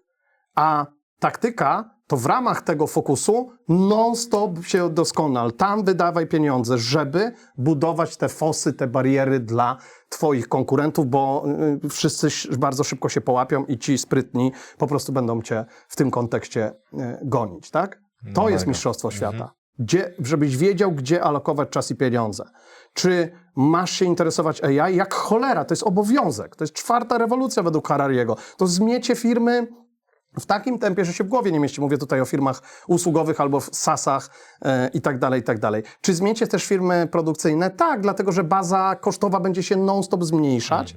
Jedna rzecz mi się przypomniała. Słuchaj, rozmawiam z taką branżą, zostawmy jaką, bo nie mam tutaj zgody o mówieniu, ale w Polsce jest kilkaset firm i wyrośliśmy na lidera w Europie, tak, dostawcy tych produktów na rynek europejski. I rozmawiam z tą branżą i oni są wściekli, zobacz teraz jaka jest mentalność, dlatego że Niemcy fundusze z pandemii, nie wiem czy to było niemieckie KPO czy cokolwiek innego, wykorzystali na obsesyjną automatyzację swojej branży i uważaj, w tej branży Niemcy są dzisiaj 2-3 razy tańsi. Koszty pracy są ciągle większe w Niemczech, ale na przykład na linii produkcyjnej w Polsce pracuje 50 osób, a na tej samej linii produkcyjnej w Niemczech 7. Dlatego, że tak zainwestowali w automatyzację i ci właściciele tej firmy siedzą i mówią tak, może rynek się obróci, może pogoda się poprawi. Nie poprawi się. Będzie tylko gorzej. Tego nie wiem, bo nie chciałbym być, wiesz, wróżką Telimeną. Może się poprawi. Ale ja bym zakładał, że jednak ten scenariusz będzie trudniejszy. No, te 7 ludzi zmieni się w 7 robotów za chwilę, więc jakby... Nie wiem, czy tam jest dalej potencjał, nie? Bo jak mi pokazywali te linie produkcyjne, no może będzie full automated, ale to chyba już nie jest potrzebne. Natomiast zobacz, nic nie jest na zawsze. Ty mówisz, że jesteśmy Polską, wiesz, mamy tańsze koszty pracy, potrafimy się lepiej zorganizować, no do czasu, tak? I teraz Niemcy, to jest nieporozumienie, wiesz o co chodzi, nie? My notabene staliśmy się mniej atrakcyjni ze względu na, wiesz, te płace minimalne i tak dalej, ale to już nie jest rzecz, którą tutaj warto poruszać, bo dużo emocji się podniesie. Reasumując być może w tym zbyt długim wywodzie, bo ja taki jestem po prostu, że strategia jest fokus.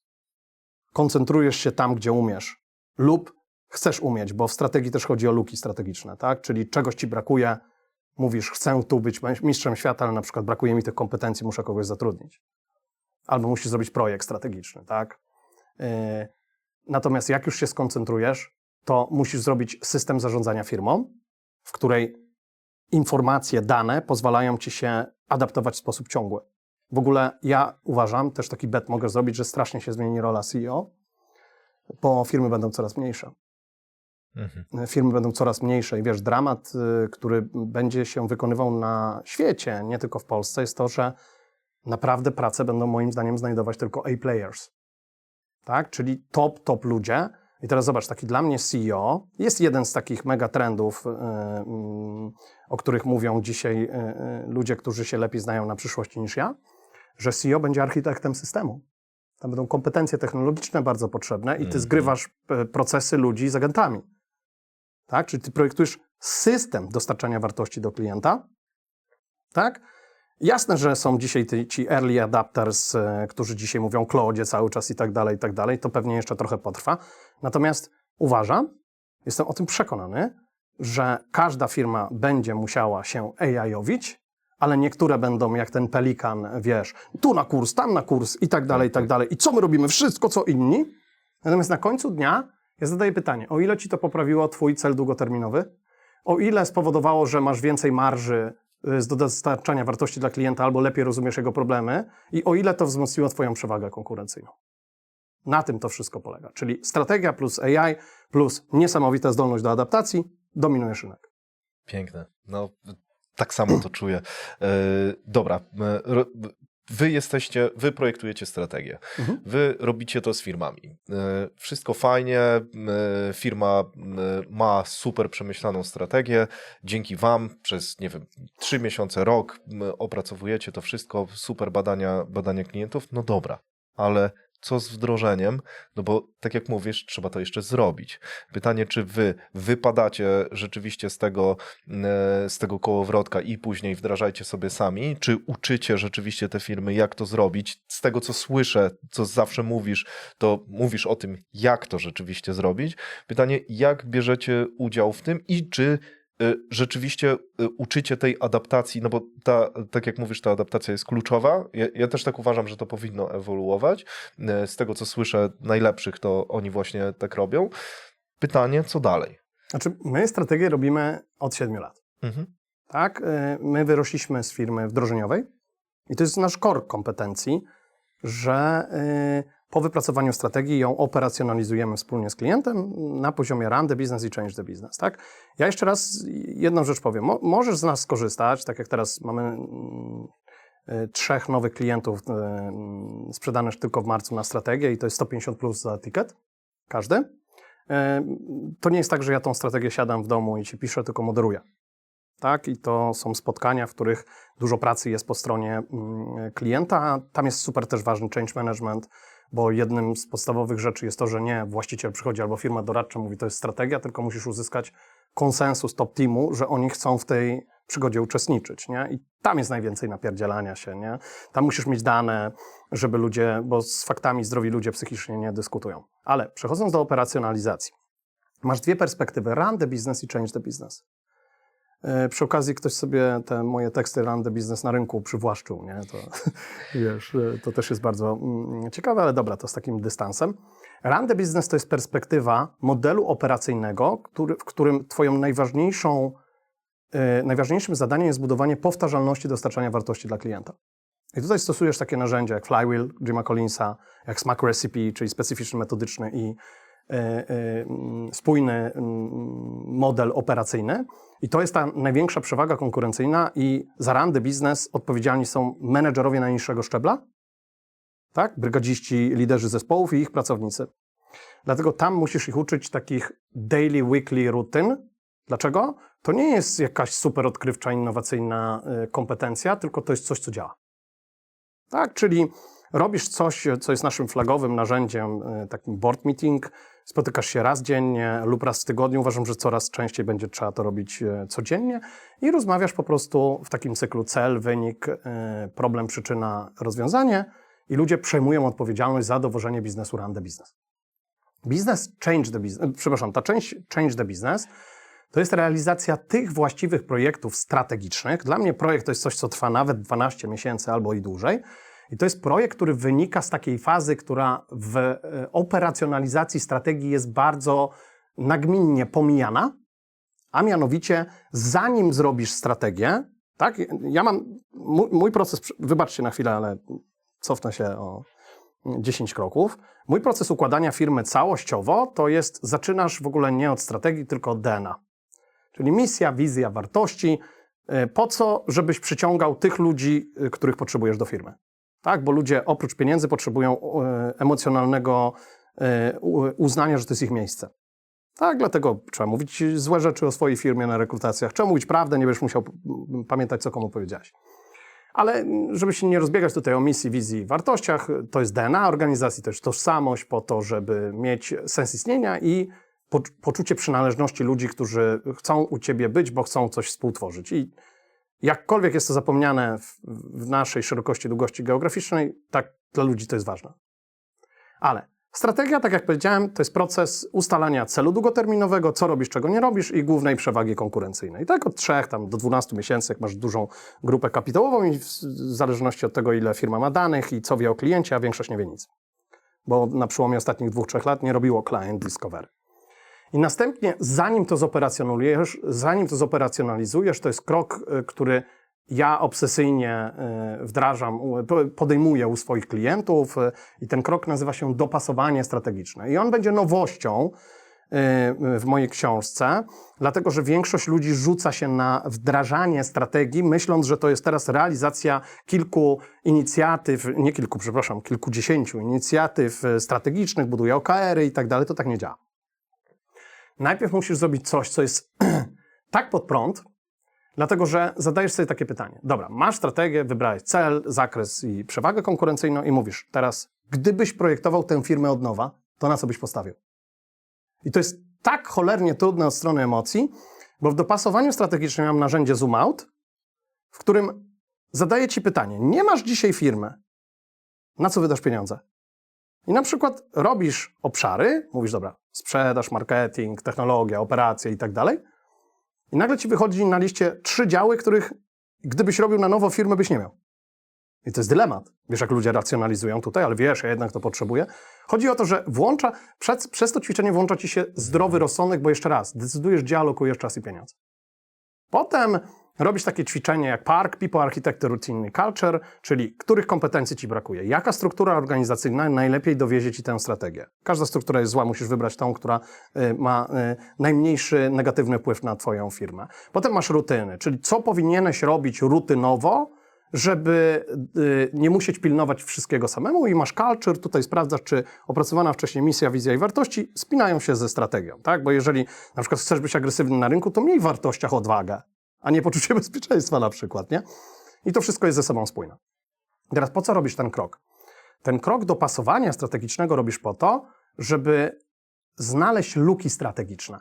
Luki pomiędzy firmą, którą sobie właśnie wymyśliłeś, narysowałeś od nowa, gdzie włączasz zdrowy rozsądek. Pamiętasz, jak mówiłem, że firmy, jak się cofnie te 20 lat czy 10 lat, jak się zakładały, to tam było bardzo dużo zdrowego rozsądku? To teraz włączasz to jeszcze raz i mówisz pod wybraną strategię, jak ja bym chciał zaprojektować moją firmę, znowu, żeby zwiększyć prawdopodobieństwo realizacji tej strategii. I masz luki strategiczne pomiędzy stanem obecnym i stanem docelowym. Tak? I na podstawie tych luk strategicznych definiujesz projekty strategiczne. Na przykład projektem może być zbudowanie działu od nowa. Projektem może być wejście na ten konkretny rynek. Tak? Projektem jest też stop, czyli na przykład mówisz zabicie takich linii biznesowych, no bo musisz to zrobić, musisz jakieś odprawy zapłacić, musisz zrestrukturyzować firmę i tak dalej, i tak dalej. I to jest perspektywa change the business. Czyli realizację takich projektów strategicznych, żeby twoja firma najbardziej przypominała tę, którą narysowałeś na kartce, tylko wiesz, to nie jest rysunek znowu z partyzanta, tylko znowu na faktach, tak, nie na opiniach, z konsensusem. I wtedy zwiększasz sobie ten udział zdrowego rozsądku, gdzie alokujesz czas i pieniądze. Tak? I po tej fazie dopasowania strategicznego robisz operacjonalizację. W run the business musisz mieć obsesję na punkcie rutyn zarządzania. I uczysz ludzi, większość menedżerów jest przeciętna. Przepraszam, że to powiem, ale większość menedżerów jest przeciętna, co nie znaczy, że jest przeciętna na poziomie postawy, zaangażowania, bo ci ludzie bardzo chcą. Ale jeżeli ty będziesz ich uczył Blancharda albo jakichś takich metod, wiesz, na przykład dobierania stylu zarządzania do sytuacji, przywództwa sytuacyjnego, to mogą robić tylko wybitni ludzie. Tak? Utalentowani. I ja nie chcę nikogo dyskryminować, bo ludzie, którzy zarządzają innymi ludźmi, są wspaniali.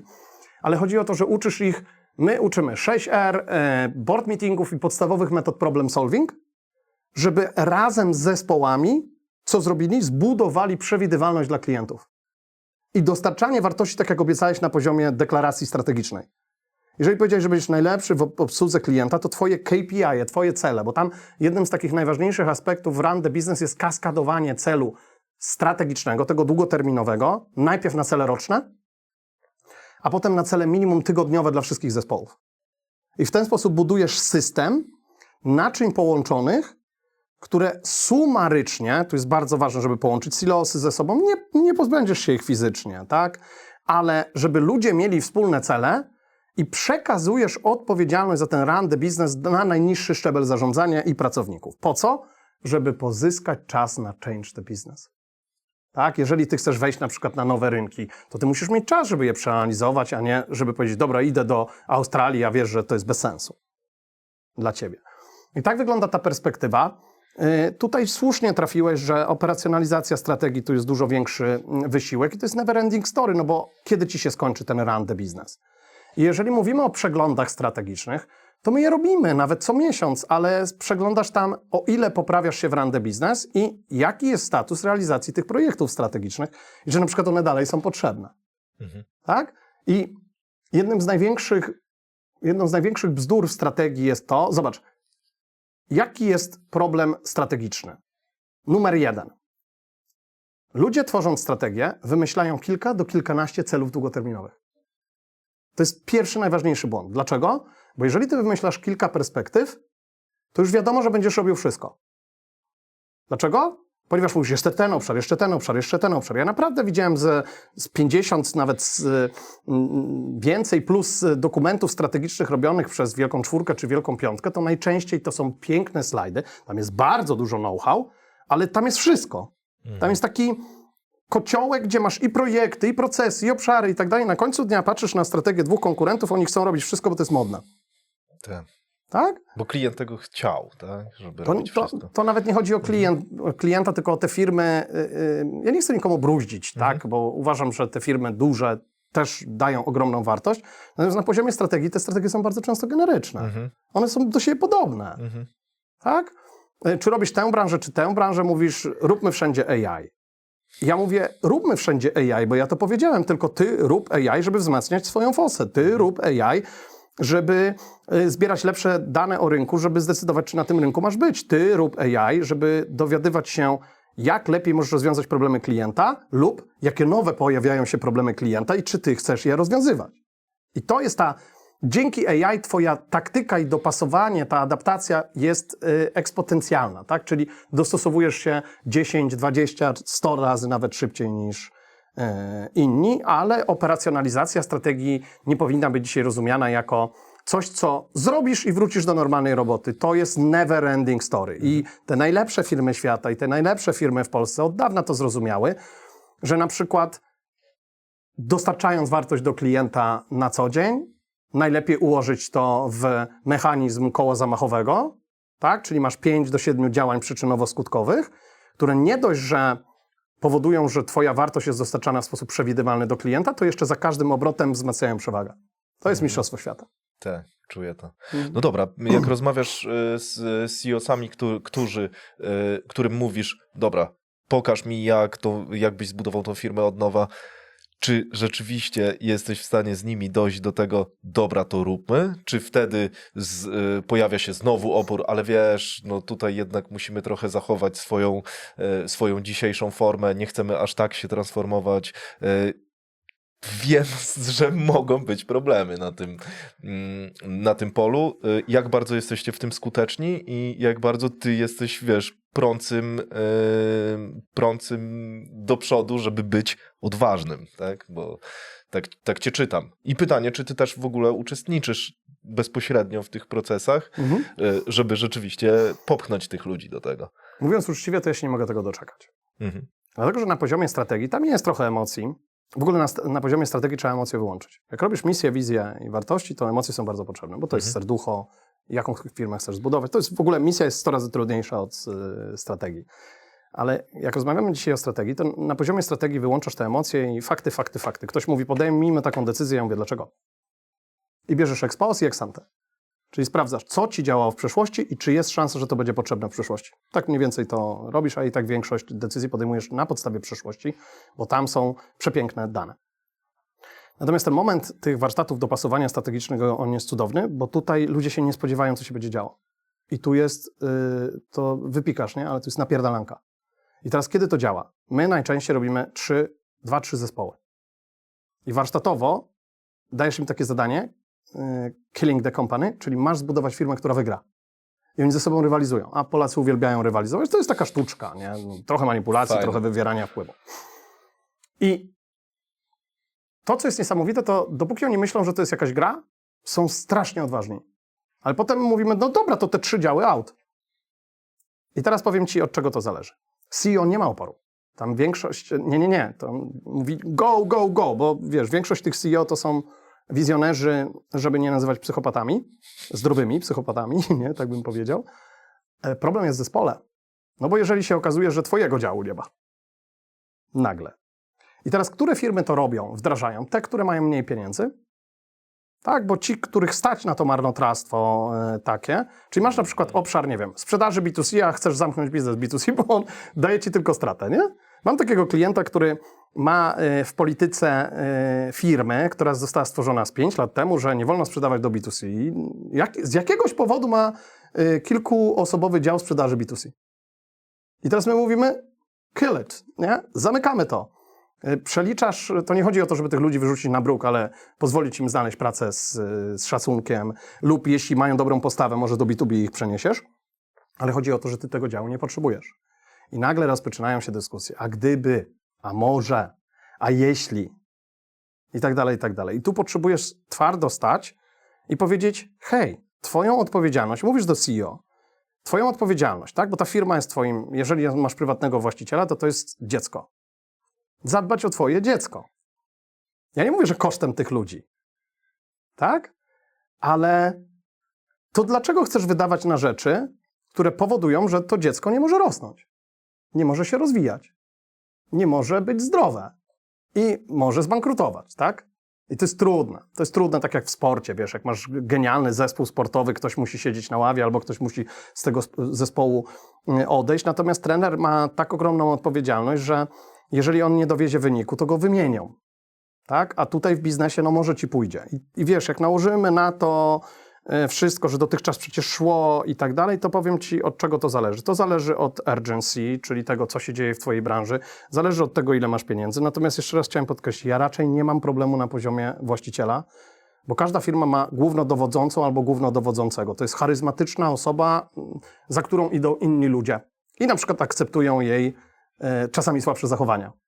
Tak? Bo wiedzą, że ta autentyczność i ta prawda i te wartości są troszeczkę inne. Ale to jest napierdzielanie się i na końcu dnia decyzje są podejmowane na podstawie faktów, pieniędzy i takich, wiesz, racjonalnych rzeczy, ale nie zawsze się to udaje. Nie zawsze. Natomiast ja jestem taki trochę niezdrowy psychicznie. Słuchaj, kiedyś zadzwonił do mnie koleś, też o tym napisałem historię w książce i powiedział, chciał zweryfikować misję, wizję i mówi, Radek, przyjedź, bo ja słyszałem, że ty tak zajebiście krytykujesz. Mówi, że przyjedź, tak nas sponiewierasz, nie? Ja mówię, kurczę, tak trochę wstyd mi było, nie? Z tego powodu i przyjechałem i sponiewierałem. No, jak mieli wizję, która się składała z 14 zdań. Okay. Wiesz, on poprosił mnie, żebym im zwalidował misję, wizję i wartości i zaczęło się dobrze, wiesz, ja byłem taki trochę zmęczony, poprosiłem o kawę i oni przygotowali w gabinecie prezesa, jeszcze 2 współwłaścicieli było, projektor i z kompa puścili misję, tam jedno zdanie. Ja mówię, o, będzie ciekawie, nie? Ale potem przeszli do wizji, która na jednym slajdzie się nie zmieściła. i wartości mieli 12 i oni powiedzieli, że nie chcieli nikogo skrzywdzić. I oni mówią, co ty na to? No to ja im zrobiłem taki eksperyment, żeby zamknęli kompa i napisali tą wizję i wartości. No właśnie. No i nie dali rady. Mhm.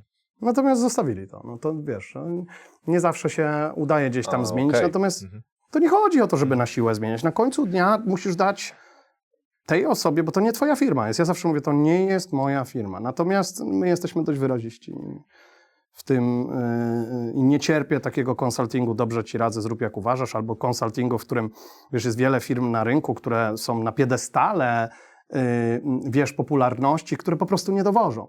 Mnie klient rozlicza z tego, co widzi w rachunku zysków i strat.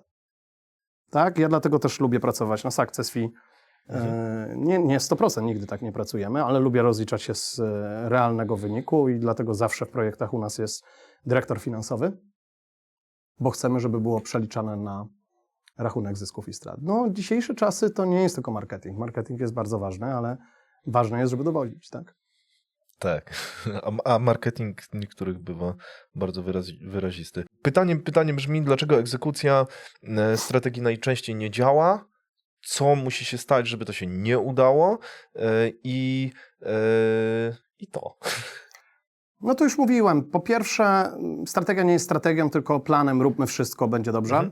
Długoterminowym. W związku z tym projektów masz pierdyliard, typów klientów masz pierdyliard, obszarów koncentracji pierdyliard i ludzie udają, że to robią. Wiesz, ile ludzi udaje, że robi projekty strategiczne? Im większa firma, tym lepsze prezentacje, te komitety projektów. I to jest taki bullshit, który, no to moim zdaniem w końcu czy później pierdolnie. No i tak to wygląda. Druga sprawa to jest brak dopasowania strategicznego, czyli tych luk strategicznych, o których mówiłem wcześniej i znowu mylenie tego, że każdy musi coś robić, bo jest taki mit w strategii, że wszyscy muszą być zajęci, że jak są zajęci, to na pewno coś się uda. To jest tak, jak idziesz na studia nieprzygotowany i uczysz się wszystkiego, a nuż widelec coś wejdzie, nie? No tak wygląda z tą strategią. Jeżeli strategia jest dobrze zrobiona, to jej egzekucja to 90% to jest run the business, 10% to jest change the business. Kolejna rzecz to jest brak rozdzielenia tych dwóch perspektyw. Ja kiedyś nagrałem taki odcinek podcastu, że wyobraź sobie, że chcesz, żeby twoi ludzie biegli maraton i dla ciebie jest ważne, tam jest plan, nie? Jak biegniesz maraton, ktoś to biegnie maraton, to musi mieć dobry plan. Musi rozłożyć siły, tam nie jest ważny sprint, tylko to, że dobiegniesz w odpowiednim tempie, tak, że wyobraź sobie, że ci ludzie biegną z liderem i ty nagle biegniesz obok nich i prosisz ich, żeby grali w tym samym czasie w szachy. I teraz realizacja projektów strategicznych to jest granie w szachy, a bieganie maratonu to jest to codzienne, tą wartość, którą dodajesz do klienta. I mieszanie tych dwóch perspektyw jest po prostu disasterem. Ja mam inny hit, to nie chodzi o to, ile w strategii w egzekucji się nie udaje. 8% CEO na świecie w ogóle strategię robi, definiuje. Dlaczego? Bo 92% ugrzęzło w bieżączce. Więc gdybym miał ci tak odpowiedzieć jak normalny twój gość, taki, który nie opowiada tak naokoło jak ja, to głównym problemem jest zbyt dużo do zrobienia i zbyt mało czasu. Okej, dobra. Czyli brak koncentracji, tak? To 8% to mnie zaskoczyłeś. To są badania Bain & Company. 92% CEO na świecie. Ostatnio dałem taki wpis na LinkedIn, że właśnie według Bain & Company 92% CEO przyznaje, że nie ma czasu zajmować się strategią. I w tym samym badaniu czytamy, że 76% tych ludzi uważa, że powinno mieć nową strategię i model biznesowy, bo stara się wyczerpała. I dlaczego oni nie mogą się zajmować w ogóle nie egzekucją strategii, tylko w ogóle jej zdefiniowaniem, zrobieniem nowego modelu biznesowego, bo obecnie nie daje tych wartości, tych celów, które chcemy, dlatego, że ugrzęźli w bieżączce. Tak? I to jest hit. I jak dałem ten wpis na LinkedIn, to ktoś tam napisał, niekoniecznie powinieneś odwzorowywać badania globalne na Polskę, ja się z tym zgadzam, natomiast powiem, że w Polsce to jest dużo niższy procent tych ludzi, ale nie ze względu na to, że tylko ugrzęźliśmy w bieżączce, tylko ze względu na to, że dotychczas z uwagi na Eldorado, Prosperity, o którym mówiłem, polskie firmy nie musiały mieć strategii, tak? Bo jeszcze jedną rzecz chciałem skonkludować, jeśli chodzi o strategię. Doskonałość biznesowa, która dotychczas wystarczała do tego, żeby zarabiać, rosnąć i tak dalej, to jest robienie tych samych rzeczy, co konkurencja, nawet lepiej. Strategia to jest robienie innych rzeczy. Tu mówimy o dużej innowacji, o wywróceniu stolika i to jest trudne. Najczęściej chodzi o to, że robienie tych samych rzeczy, co konkurencji, ale inaczej. w inny sposób. Ja w swojej książce zdefiniowałem 11 typów przewag konkurencyjnych pozycji. Ja wiem, że to się nazywa akademicko, ale chodzi o to, że jak wcześniej mnie zapytałeś, czy możemy określić swoją strategię na czymś, co się nie zmieni, to jest 11 obszarów konkurowania. To jest taka lista, którą ja mam, na przykład lider cenowy, brand, pożądane produkty, pokrycie geograficzne, wsparcie rządowe, patenty, standard branży itd., itd. Tak? Skuteczność dostarczania podstawowej wartości. I jak ja z moimi klientami robię strategię, to pierwsza rzecz oni określają, które z tych pozycji jest zajęte, żeby się tam nie pchać.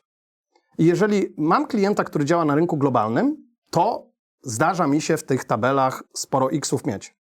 Ale w Polsce jest pusta.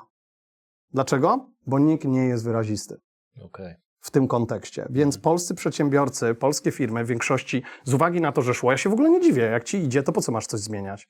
To musisz mieć tak ogromny poziom świadomości i konieczności poprawy biznesu, jak CEO diagnostyki. To jest ewenement, tak? Że idzie ci super, a ty mówisz, jestem niezadowolony, muszę zakwestionować to, potrzebuję nowej strategii. To tylko wybitne jednostki tak potrafią w tym kontekście. Mówiłeś o tym, że biznes to jest trochę dziecko takiego przedsiębiorcy. Czytałem kiedyś twój wpis a propos wywiadu chyba Grega Alberta z Sadowskim, tak mi się wydaje, a propos właśnie Michała, że on traktuje swoją firmę trochę jak dziecko i ty się z tym utożsamiasz. I słyszę bardzo różne opinie na ten temat, że właśnie nie traktujmy firmę właśnie nie jak dziecko, bo wtedy będziemy podejmować trochę złe decyzje, nie będziemy tak pragmatyczni, jeżeli chodzi o rynek. Dlaczego, w sensie, czy mógłbyś rozwinąć ten temat, bo ja byłem zaskoczony, że akurat ty to powiedziałeś, bo mam wrażenie, że ty jesteś bardziej pragmatykiem, ale... O nie.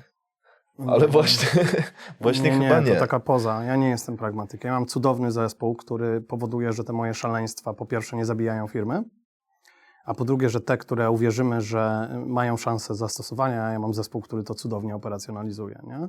W ogóle wiesz, zanim odpowiem ci na pytanie i o Michała Sadowskiego, który jest w ogóle dla mnie przegościem, uwielbiam tego faceta, bo on ma tak niesamowity kręgosłup moralny, że w tym dużym biznesie, który zrobił, nie pogubił się jako człowiek i to jest w ogóle fantastyczny gość, który... A to rzadka sprawa. Nie powiedziałbym, coraz częstsza. Tak? Albo ja trafiam na takich ludzi. Ja mam klientów, którzy są dobrymi ludźmi, jako właściciele. Ja raz w historii spotkałem właściciela takiego chama, który tak źle traktował ludzi, że ostatnią rzeczą, jaką chciałbym, to z nim pracować. Tak, bo nas oprowadzał po fabryce i mówię, tu 5 zwolniłem, tu 6 zwolniłem. No burak straszny. Natomiast wracając do tego wątku, który przed chwilą poruszyłem, ja uważam, że większość właścicieli ma bardzo wysoki poziom inteligencji emocjonalnej i samych w ogóle emocji.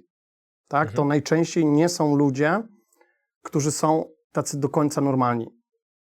Okay? Ci główni założyciele, bo popatrzysz nawet na co-founderów, to jeden jest taki zawsze, wiesz, introwertyczny. Ja nie mówię, że to jest taki schemat, ale jeden jest taki szalony. I sztuką jest to, ja ci powiem, które firmy super działają, to, że ty w zarządzie, w tym top teamie, całą resztę, które masz, to nie jest szalona. To są duerzy. Ja też jestem duerem, jak się skupię, ale ja mam cudownych duerów w swojej firmie, którzy nie boją mi się powiedzieć weź sneakersa albo odwal się. I to jest taki, wiesz, to jest taki radical candor, nie? Czyli taka szczerość mówienia wprost. Na to długo musieliśmy pracować, żeby ludzie mówili wprost. A tego nie unikniesz. Ja uważam, że nie powinieneś traktować firmy jako dziecko, tylko jako, mówiąc właśnie pragmatycznie, jako coś, co ma dać największy zwrot kapitału. No bo po to robimy firmy, że główne zadanie firmy to jest przynieść, odpowiedzialność w ogóle zarządu jest taka, nie? Żeby przynieść jak największy zwrot na kapitale. Natomiast jeżeli ty tę firmę zakładałeś, poświęciłeś jej 10, 15, 20 lat, to naprawdę jest twoje dziecko. I ty nie unikniesz tego. I można to zamienić na advantage, czyli na przewagę, a można, wiesz, podejmować nieracjonalne decyzje, na przykład bojąc się zabić biznes, który dawno powinien być zamknięty. Właśnie o czymś takim myślę. To jest tak, jak ja miałem z tym Keep Live. Więc wiesz, ze 4 lata to rozwijaliśmy. Dawno było wiadomo, że to jest bez sensu. My nawet mieliśmy dowody na to, bo daliśmy 1000 osób tą apkę do testowania i podjarali się tylko znajomi. A mimo tego brnąłem w to wszystko i jeszcze tak bardzo się wstydziłem, że te ekrany nie są idealne, że nie wypuściłem tego na rynek i zabrakło mi pieniędzy po prostu, tak? I dlatego się wycofałem. Natomiast nie unikniesz tego. 99% właścicieli podchodzi do swojej firmy jak do swojego dziecka, zamień to na przewagę, zamień to na to, żeby o to dziecko się troszczyć, ale jeśli za bardzo, jest takie powiedzenie, jak przesadzasz ze swoją mocną stroną, ona się staje słabą stroną. Ważne, żeby podejmować racjonalne decyzje do tego, żeby to dziecko rosło, było zdrowe, tak jak powiedziałem wcześniej, że, no mówię, no wiesz, jakbym miał powiedzieć jedną rzecz, którą każdy właściciel, zarząd powinien brać odpowiedzialność, to jest umiejętność alokowania czasu i pieniędzy. Mówiłeś, że długo pracowaliście nad taką kulturą, żeby rzeczywiście ludzie w ten sposób działali, że mogli wytykać tobie, żebyś zjadł Snickersa. Jak się pracuje nad taką kulturą? Jak to się robi? Wiesz co, ja się kiedyś bardzo pomyliłem, bo byłem na debacie w Harvard Business Review Polska, kiedyś jeszcze, dzisiaj ICANN, i taka pani mi powiedziała wtedy, ja miałem z 30 lat, młody człowieku, jeśli myślisz, że kulturę organizacyjną buduje się w parę miesięcy, to życzę powodzenia, a ja wiesz, byłem jeszcze bardziej buńczuczny niż dzisiaj, ja mówię, to ja ci pokażę i generalnie to jest 10 lat. Okay. W naszym przypadku, nie? Tak nam zajęło i powiem ci, to co super działa, to jest mówienie prawdy o firmie. My zawsze, jak przychodzi ktoś do nas na rekrutację, to mówimy, słuchaj, naprawdę nie znalazłeś lepszej firmy? Tak, to nie jest fajna, normalna firma do pracy. Tu się ciężko pracuje, dość dobrze się zarabia, bo my dość dużo płacimy. Natomiast cała firma stoi na wartościach i to jest pasja, partnerstwo, skuteczność i dyscyplina. I ta dyscyplina nam bardzo pomaga, bo większość ludzi bardzo źle reaguje na słowo dyscyplina. Tak? I ja mówię, i już to dzisiaj powiedziałem, mów prawdę, nie będziesz musiał pamiętać, co komu powiedziałeś, i uważam, że najlepsze firmy potrafią w sposób otwarty mówić o swoich dysfunkcjach i o swoich minusach, a nie o swoich plusach. Ja mam dzisiaj cudowny zespół. Zdarzają się nam takie sytuacje, że musimy się skrócić ze względu na to, co się dzieje na rynku. Ostatnio podejmowałem taką decyzję, że miałem cudownego UX designera, tak, Grzegorza, i z bólem serca nie stać nas na niego, bo on jest w university, był i z różnych względów musieliśmy uprościć propozycję wartości w ogóle w university. I ja powiedziałem mu, że Grzegorz, musimy się pożegnać, ale jeżeli masz ochotę, ja ci znajdę pracę. Nie znajdę, tylko pomogę, tak? I wiesz, 6 osób się do niego zgłosiło w tym kontekście. Nie unikniesz jako właściciel trudnych decyzji, wiesz, łatwo jest, tak jak powiedziałem, żeglować czy sterować okrętem na niewzbudzonym morzu, a wiesz, a kiedy masz zwolnić fajnych ludzi z postawy, to jest trudno. Natomiast kultura organizacyjna to jest coś, co powoduje, że odpowiedni ludzie nie mogą doczekać się poniedziałków, równie dobrze nie mogą się doczekać weekendu, bo odpoczywanie jest jednym z największych umiejętności, których dzisiaj potrzebujesz. To jest bardzo ważne, nie chodzi o odpoczynek fizyczny, tylko przede wszystkim psychiczny. Natomiast to, jakbym miał się cofnąć o 10 lat do tyłu, to powiedziałbym, że jedną z najważniejszych cech CEO, właściciela, menedżera jest selekcja tych umiejętności. Tylko wiesz, jak my byliśmy wychowani, że ludzi trzeba traktować równo, niesprawiedliwie i tak dalej. Selekcja polega na tym, że nie ty w sposób dyskryminujący usuwasz ludzi, tylko obie strony podejmują decyzję, czy chcą ze sobą razem pracować. Tak samo jest w związkach. I teraz chodzi o to, że jeżeli ty mówisz prawdę o swojej organizacji, ona jest taka, śmaka, owaka, tak? To ta osoba ma szansę podjąć decyzję, czy ona chce się na to pisać. I my dzisiaj opowiadamy o naszej firmie. Samą prawdę, to jest bardzo ciężkie środowisko pracy. Musisz mieć ogromny dystans do siebie, tak? Musisz mieć pasję, musisz być skuteczny, musisz mieć dyscyplinę, czyli robić tak, jak się umówiliśmy. Nie możesz kłamać i musisz mieć odwagę, żeby mówić do innych ludzi: wkurzasz mnie, nie podoba mi się to, być sobą. I tacy ludzie u nas najlepiej się sprawdzają. I W innej firmie będzie, wiesz, bardziej empatia, będzie bardziej dbanie o siebie. Ja nie mówię, że my nie dbamy o ludzi, natomiast nie jest to najważniejsza kompetencja. Tutaj ludzie głównie jarają się tym, że robimy niekonwencjonalne rzeczy i takich ludzi po prostu zatrudniasz i bierzesz na swój pokład. Natomiast świetnie Tomek Karwatka powiedział o tym, ja się z nim mega zgadzam. W ogóle rewelacyjną tą książkę napisał ten The Five, że minimum 50, że jeżeli masz skuteczność rekrutacji 50%, ja to mierzę tak, że do roku ktoś ci zostanie, to jest bardzo dobry wynik. I ja się też z tym zgadzam, nie? Natomiast kultura organizacyjna musi być dopasowana do strategii. Jeżeli my w naszej strategii mamy, że chcemy być pierwszym wyborem w Polsce, jeśli chodzi o transformację, żeby zarobić 10 milionów EBIT i w obszarze transformacji edukacji menedżerów właśnie w naszym kraju, poprzez bycie najbardziej skutecznym, to my nie możemy mieć w wartościach, wiesz, bezpieczeństwa. Znaczy nie wpadliśmy na to. Może powinniśmy mieć, ale u nas na przykład nie pracują ludzie, dla których poczucie bezpieczeństwa i wiesz, comiesięcznej wypłaty jest czymś gwarantowane. My konsultantom wszystkim płacimy za dzień.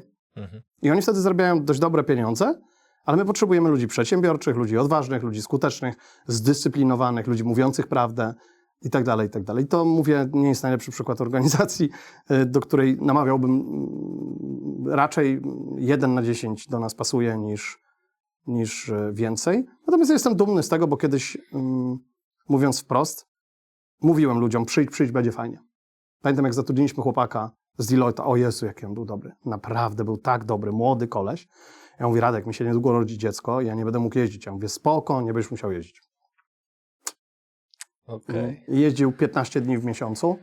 No i to jest logiczne, że jego partnerka była bardzo z tego powodu niezadowolona i on się zwolnił. Ja mu zrobiłem krzywdę, bo ja nie powiedziałem mu prawdy.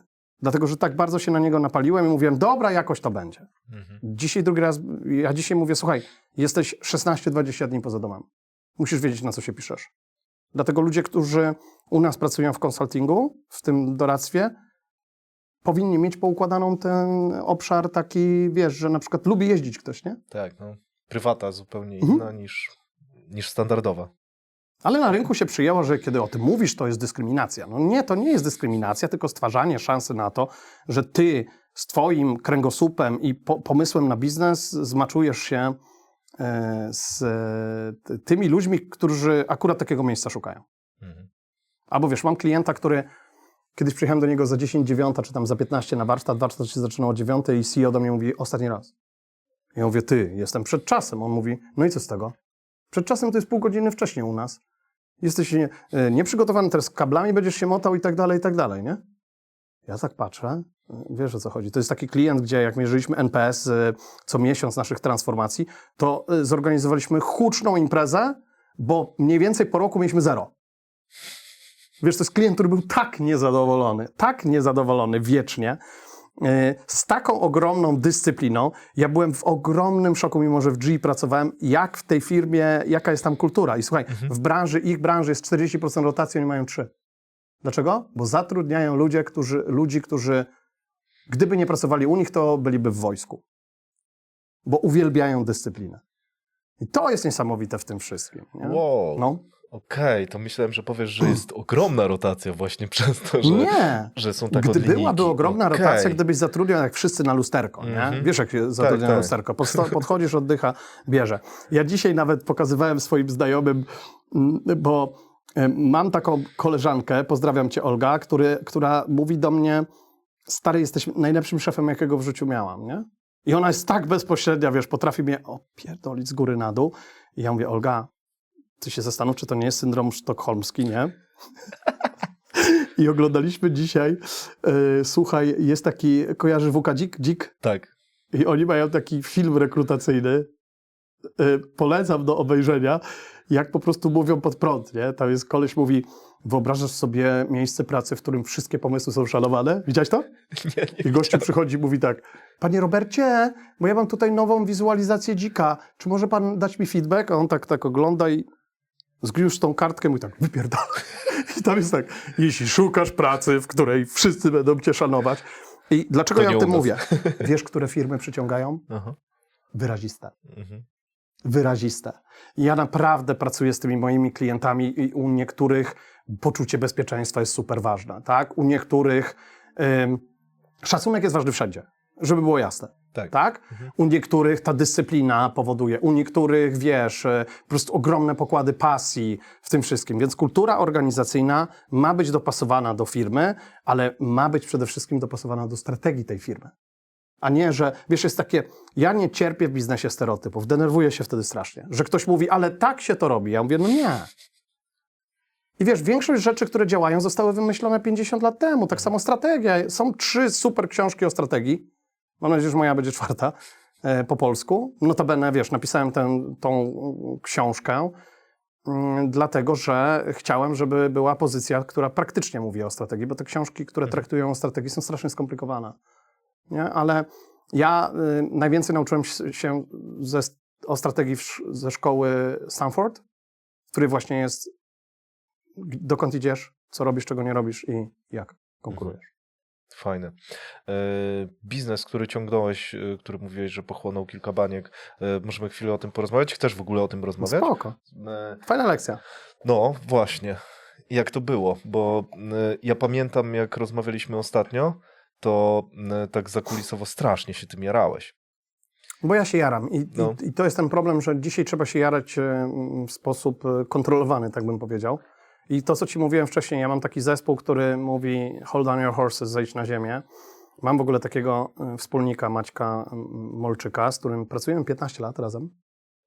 I to jest gość, z którym ja się tak napierdzielam, rozumiesz? Ale się nie możemy tego doczekać.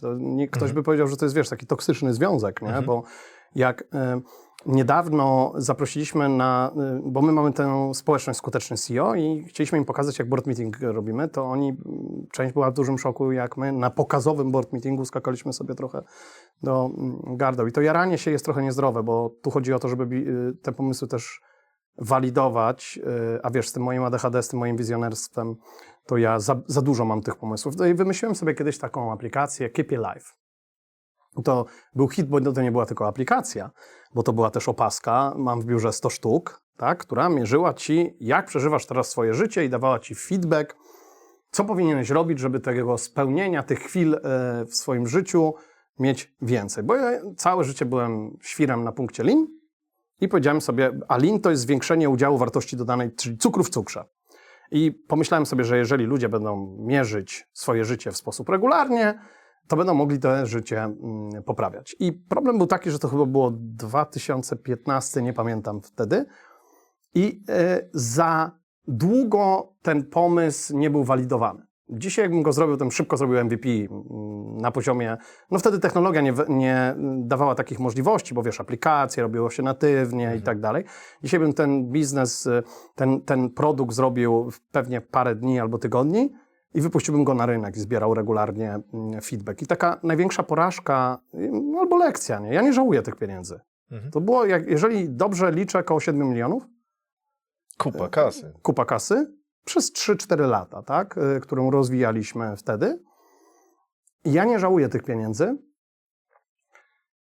Niczego w ogóle nie żałuję. To była fajna lekcja, która mało mnie nauczyła, nie? Bo te same błędy popełniałem w University w Sherlocku, że cały czas, gdybym miał dać komuś tip, jeżeli ktoś wymyśla nową rzecz, to jest tak, jak widzę młodych ludzi, którzy są podjarani, wiesz, Claude'em czy innymi vibe codingowymi aplikacjami i cały budżet wydają na tokeny. To jest ten błąd, który ja popełniłem. Dzisiaj jakbym miał robić od nowa University na przykład, albo od nowa Sherlock Waste, to 80% budżetu wydałbym na marketing i sprzedaż, a nie na produkt, tak? Bo produkt dzisiaj nie będzie żadnym barierą dla ludzi. Natomiast Keep It Live to był bardzo ciekawy, innowacyjny produkt, dlatego, że to był jedyny w swoim rodzaju. Ja widziałem niedawno, ja uważam, że timing był zły, to znaczy błąd, który ja popełniłem, to nie zrobiłem MVP i nie starczyło mi kasy. Po prostu moi wspólnicy powiedzieli dość. No fajnie, że po 7 bańkach, nie? Ale powiedzieli, stary, nie. No. Prawda? Natomiast Dobrych wspólników złapałeś. Głębokie kieszenie. 7 milionów to jest, kurczę, wydaje się sporo, jak na produkt, który tak jak mówisz, nie był trafiony.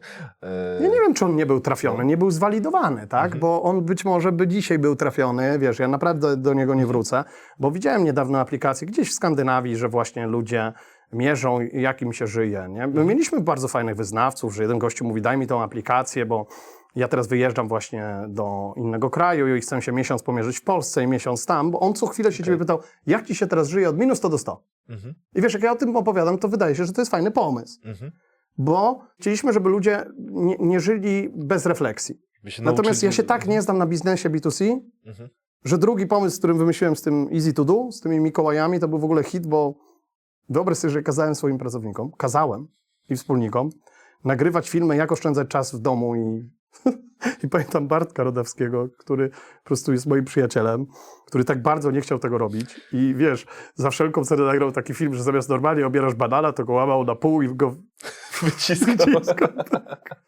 Ale stary, to były takie jaja. Optymalizacja. No, bo to też było, wiesz, parę lat temu, dobrych, też po tym Keep Life, jak już to zamknęliśmy, też się to nie sprawdziło.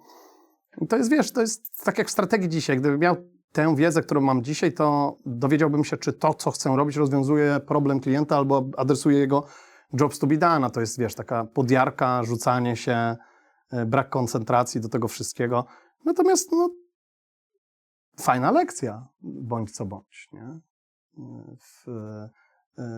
To, czego ja się dzisiaj nauczyłem, to z bólem serca. Słuchaj, teraz oddajemy jakikolwiek produkt, to ja, broń Boże, że klientowi coś nie będzie działać, nie? A rozmawiałem ostatnio ze znajomym z Eleven Labs i pokazywałem, ile tam jest, zdarza się w nowych ich technologiach mieć byków, ile oni rzeczy nie dowożą i wiesz, konkluzja była cudowna, bo to znajomy, który prowadzi fundusz inwestycyjny, VC, mówi do mnie, dlatego są tu, gdzie są. I tu się z tym mega zgadzam, nie? Więc ja u nas w firmie mam rolę wymyślania produktów, pewnej wizji, ale absolutnie nie decyduję, kiedy ten produkt wychodzi na rynek i kto go wypuszcza, czyli oddzielasz tą wizję od operacjonalizacji. Nie? Czyli szybkość ponad perfekcję i walidacja w czasie rzeczywistym? Tak, tylko moje ustawienia fabryczne nie są takie. Okej. Pewnie też, wiesz, no nie jesteśmy udrzyzgi, jak ja to mówię, ale pewnie też z lęków i mówi się, że jesteśmy ofiarami ofiar i ja nie chcę się wstydzić, tak? To jest mój problem taki, że wszystko, co robię, tak samo, wiesz, jak wymyślamy nowy produkt na rynek, to moi ludzie mówią, za dużo wartości. Prawda? Czyli na przykład jak sprzedawaliśmy tego skutecznego CEO, to tam masz taką propozycję wartości, że płacisz 1000 zł miesięcznie, raz na miesiąc masz live ze mną, gdzie ja bardzo dokładnie tłumaczę przez 2 godziny, jaka jest strategia, jak robić strategię, raz na miesiąc. Raz na miesiąc masz live z naszym headem od AI, który ci pokazuje, jak na poziomie CEO masz robić AI. Dodatkowo masz 8-10-osobowe grupy mastermindowe, które chyba to jest jedyna propozycja w Polsce, są 100% moderowane przez mój team. Czyli raz na miesiąc oni mają spotkania, gdzie na podstawie tej strategii tego AI oni wdrażają te rzeczy w swojej firmie. Tak? Czyli nie musisz wynajmować firmy i tak dalej, i tak dalej. I to się rewelacyjnie sprzedawało, dopóki nie pokazaliśmy naszym klientom, że w środku jest jeszcze CEO AI. To jest technologia, którą ja robię. Widzę, że masz Aurę, tak? Gdzie na przykład mierzy ci sen i tak dalej i podpowiada ci, co powinieneś dzisiaj zrobić. Tak? Wrzucasz badania, bo to nie jest tylko longevity, ale jest wyniki, strategia, transformacja i tak dalej. I ten produkt ma tak ogromną wartość, ale jest tak skomplikowany do wytłumaczenia, że jak wrzuciliśmy go na stronę internetową, nam konwersja spadła. Dlaczego? Bo ludzie chcą kupić te mastermindy, a odrywasz ich o myślenia o tym, dlatego że oni mówią, a co jest tutaj, a co ta funkcja robi, a co. I im się podoba ta aplikacja CEO AI bardzo, tak? Bo masz wszystko w jednym miejscu. Najważniejsza rzecz jest taka, że codziennie dostajesz 5 zadań, które najbardziej zwiększają prawdopodobieństwo realizacji celu na dziś, czy też celów rocznych. Dodatkowo masz wgranego Strategy Excellence Canvas, analizuje ci twoją firmę, podrzuca ci, jaki powinieneś mieć właśnie ten value potential i tak dalej, i tak dalej. Ale rozumiesz, że to tak zaburza, że ci ludzie mówią, to jeszcze jest to, to jeszcze jest to, to jeszcze jest to, to jeszcze jest to ja się muszę zastanowić. Okej. I teraz pokazujemy, korem tej propozycji wartości jest twoja własna grupa mastermindowa, że z innymi przedsiębiorcami, tak? Robisz sobie strategię, zderzasz to z nimi, a mój konsultant senior prowadzi cię co miesiąc, masz spotkania, masz też dostęp do dużej grupy, masz ogromny know-how i dzięki temu po prostu możesz zrobić strategię w swojej firmie i ją wdrożyć. I to jest najważniejsza wartość, ale ja musiałem to wszystko zaburzyć. Dobra, mówisz cały czas o fokusie, o tym, że to jest jedna z największych wartości i jedna z głównych rzeczy, które ma robić strategia. A prowadzisz w sumie 3 firmy w tym momencie? 3? Dobrze liczę, czy nie? Czy więcej? Inicjatyw? 4. Znaczy 4 biznesy, nie 4 firmy z punktu widzenia spółek, No jasne. ale 4 biznesy. No to jest ważniejsze, tam księgowa to mnie interesuje. Na czym się skupiasz? Czy to robiłeś tak, że było to jednak krokami na takiej zasadzie, że zawsze jednak fokusowałeś się na jednym w jednym momencie, bo tak jak analizuję sobie przedsiębiorców, którzy z zewnątrz wyglądają tak, jakby rzeczywiście zajmowali się 4 firmami, no to nie znalazłem historycznie dobrego przykładu takiego, który rzeczywiście równolegle zajmuje się kilkoma, tylko przeważnie zajmuje się w jednym momencie. Czy też tak jest u ciebie, czy jednak czujesz jakiś defokus przez to, że tych biznesów jest więcej? I tak i nie, dlatego, że my mamy grupę, ale ja nie odpowiadam za te firmy. Ja jestem CEO grupy LP, czyli mamy Lean Passion, Sherlock Ways, University i ten skuteczny CEO, ten nowy projekt. Natomiast ja dzisiaj mam zupełnie inną funkcję. Ja mam funkcję wizjonerską i mam funkcję marketingową też w kontekście, bo to lubię i bardzo cenię sobie właśnie robienie podcastu, bo lubię dzielić się wiedzą, tak? Kanałów na YouTube, teraz będziemy uruchamiać kilka tych kanałów, ale ja jestem najgorszą możliwą opcją do zarządzania firmą. Tak? I powiedzieli mi to moi ludzie, że ja jestem tak beznadziejnym menedżerem i ja się z tym mega zgadzam. Więc defokus faktycznie jest. Znowu, z perspektywy czasu skupiłbym się tylko na Lean Passion, bo to jest firma, która od 20 lat dość fajnie sobie radzi. Natomiast ja uważam, że dzisiaj stawianie na jednego konia jest trochę niebezpieczne i my chcemy mieć biznes digital też. Nie mogę jeszcze się dzielić dokładnie informacjami, ale za moment bardzo dużo się zmieni u nas. Natomiast ja mam CEO University, ja mam CEO w Sherlocku, ja mam CEO w Lean Passion. Czyli to nie ja robię, bo to jest niemożliwe się tak rozpraszać. Miałeś kiedyś taki czas, gdzie pracowałeś nad więcej niż jednym biznesem naraz? No tak. Właśnie wtedy, kiedy robiłem to KP Live, bo mnie tak korci, żeby powiedzieć, że to nie był jedyny projekt. Bo my jeszcze w tym samym czasie robiliśmy LP, czyli taką aplikację Lean Process Excellence. Tylko pamiętaj, że to było 10 lat temu, to nikt tego wtedy nie robił, ale miałeś na iPada aplikację, na taby głównie, bo to trzeba było dużą że w czasie rzeczywistym mierzyłeś procesy, tam się raporty robiły, wiesz, CEO, czyli zawsze ta żyłka technologii mnie kręciła. I ja się nie poddam tutaj. Ja bardzo chciałbym być firmą technologiczną i bardzo mnie to kręci. Natomiast najważniejsza rzecz jest dzisiaj w technologii, jak wykorzystać 20 lat doświadczenia w transformacjach, żeby zbudować przewagę konkurencyjną. Nie? Ale wielokrotnie prowadziłem kilka biznesów naraz. My, robiąc dla siebie strategię, wyrzuciliśmy 50 produktów. 50 produktów. Tak? Między innymi coroczne takie ogromne konferencje, wiesz, które sprzedawaliśmy za pieniądze, na których nigdy nie zarobiliśmy. To, że ta konferencja jest dzisiaj darmowa, że my zrobiliśmy płatne bilety, ale ograniczone do 100 osób, a my konferencję robiliśmy na 500 osób, wiesz, do której zawsze dokładaliśmy i mało tego ludzie się w najlepszych czasach sprzedażowych dla mojego biznesu, czyli listopad, październik, bo to są wtedy żniwa w biznesie transformacyjnym i szkoleniowym, bo ludzie budżety też wydają. I wtedy nie dość, że nie zarabialiśmy, to jeszcze nie potrafiliśmy tych leadów zamienić na sprzedaż, a dzisiaj darmowe webinary, darmowe konferencje dają nam ogromną sprzedaż i my wiemy, co robić, nie? Ale my się pozbyliśmy tak dużej liczby produktów, że dzisiaj chcemy robić tylko 4 rzeczy w Lean Passion.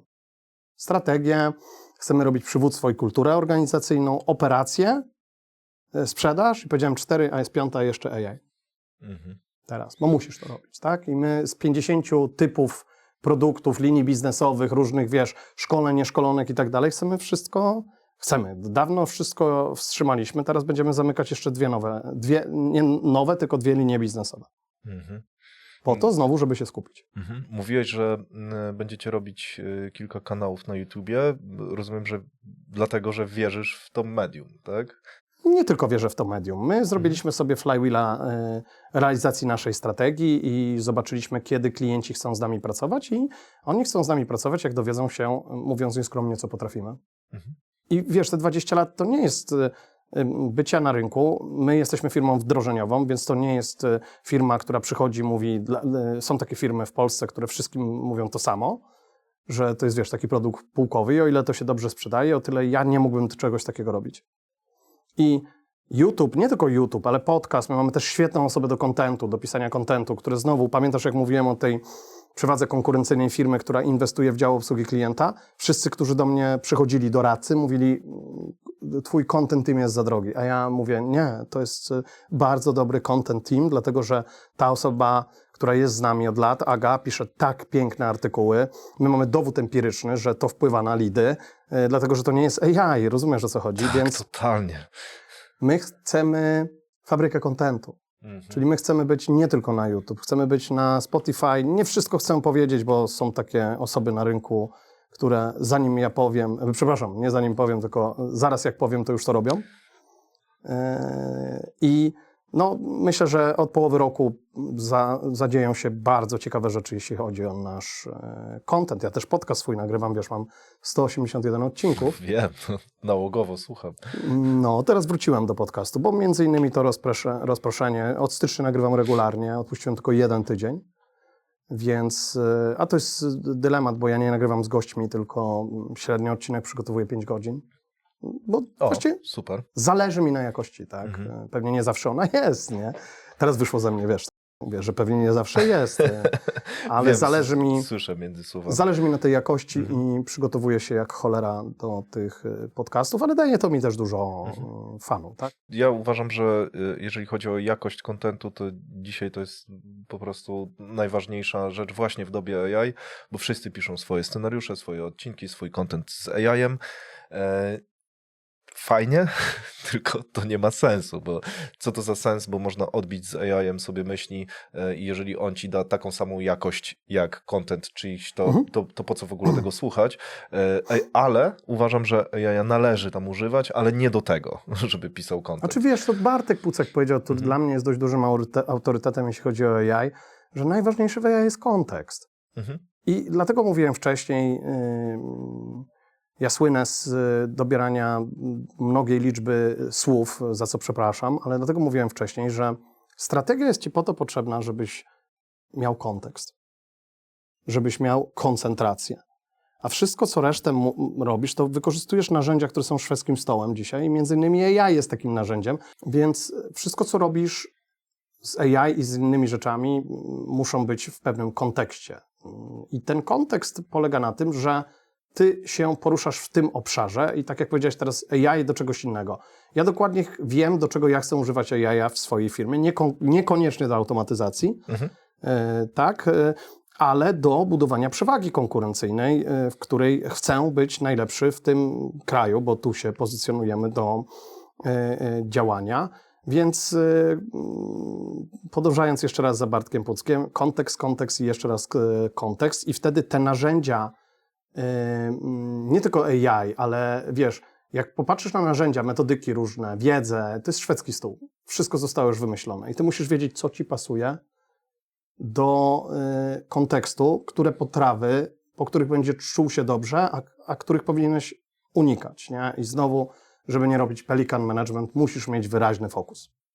Największy problem, jaki starasz się rozwiązać, taki, który jakbyś rozwiązał, to większość innych nie miałaby znaczenia. Albo zapłaciłbyś kupę kasy za to rozwiązanie, gdybyś się znalazł w ogóle na zewnątrz. W ogóle też przy okazji, wiem, że to jest łączone pytanie, ale ty chyba takie lubisz.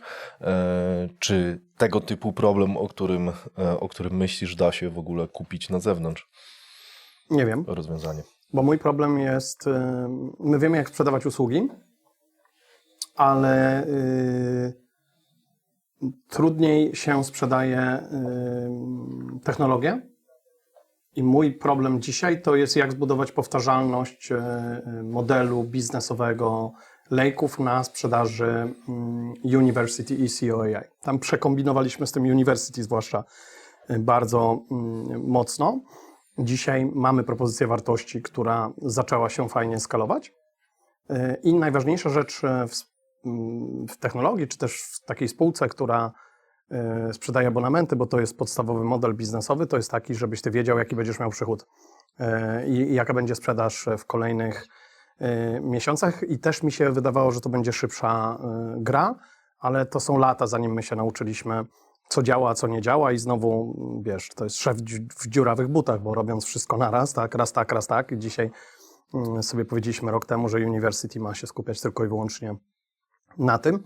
Więc mój problem biznesowy jest taki, gdybym miał robić samo Lean Passion, to my wiemy, jak to się sprzedaje, wiemy, jak to robić. Tam 40% klientów jest abonamentowych, pracują z nami dłużej niż 3 lata, dlatego że dowozimy wyniki i to jest fajne, mamy stały zespół. Natomiast te biznesy side, takie jak Sherlock Ways i University, to jest inna para kaloszy i my się na tym nie znamy. Zapłaciłbym za dużo pieniędzy za to, jakby ktoś pokazał może jakąś drogę na skróty, tak? Bo czasami na to liczę, bo mnie irytuje to, że ja nie umiem tego robić. Natomiast za każdym razem, jak wynajmowaliśmy różnych też znanych konsultantów, to na końcu dnia to doradztwo było bardzo generyczne. I ja uważam, że ludzie, którzy się znają, na tym nie mają czasu. Wymieniłeś m.in. Sadowskiego, który uważam, że byłby...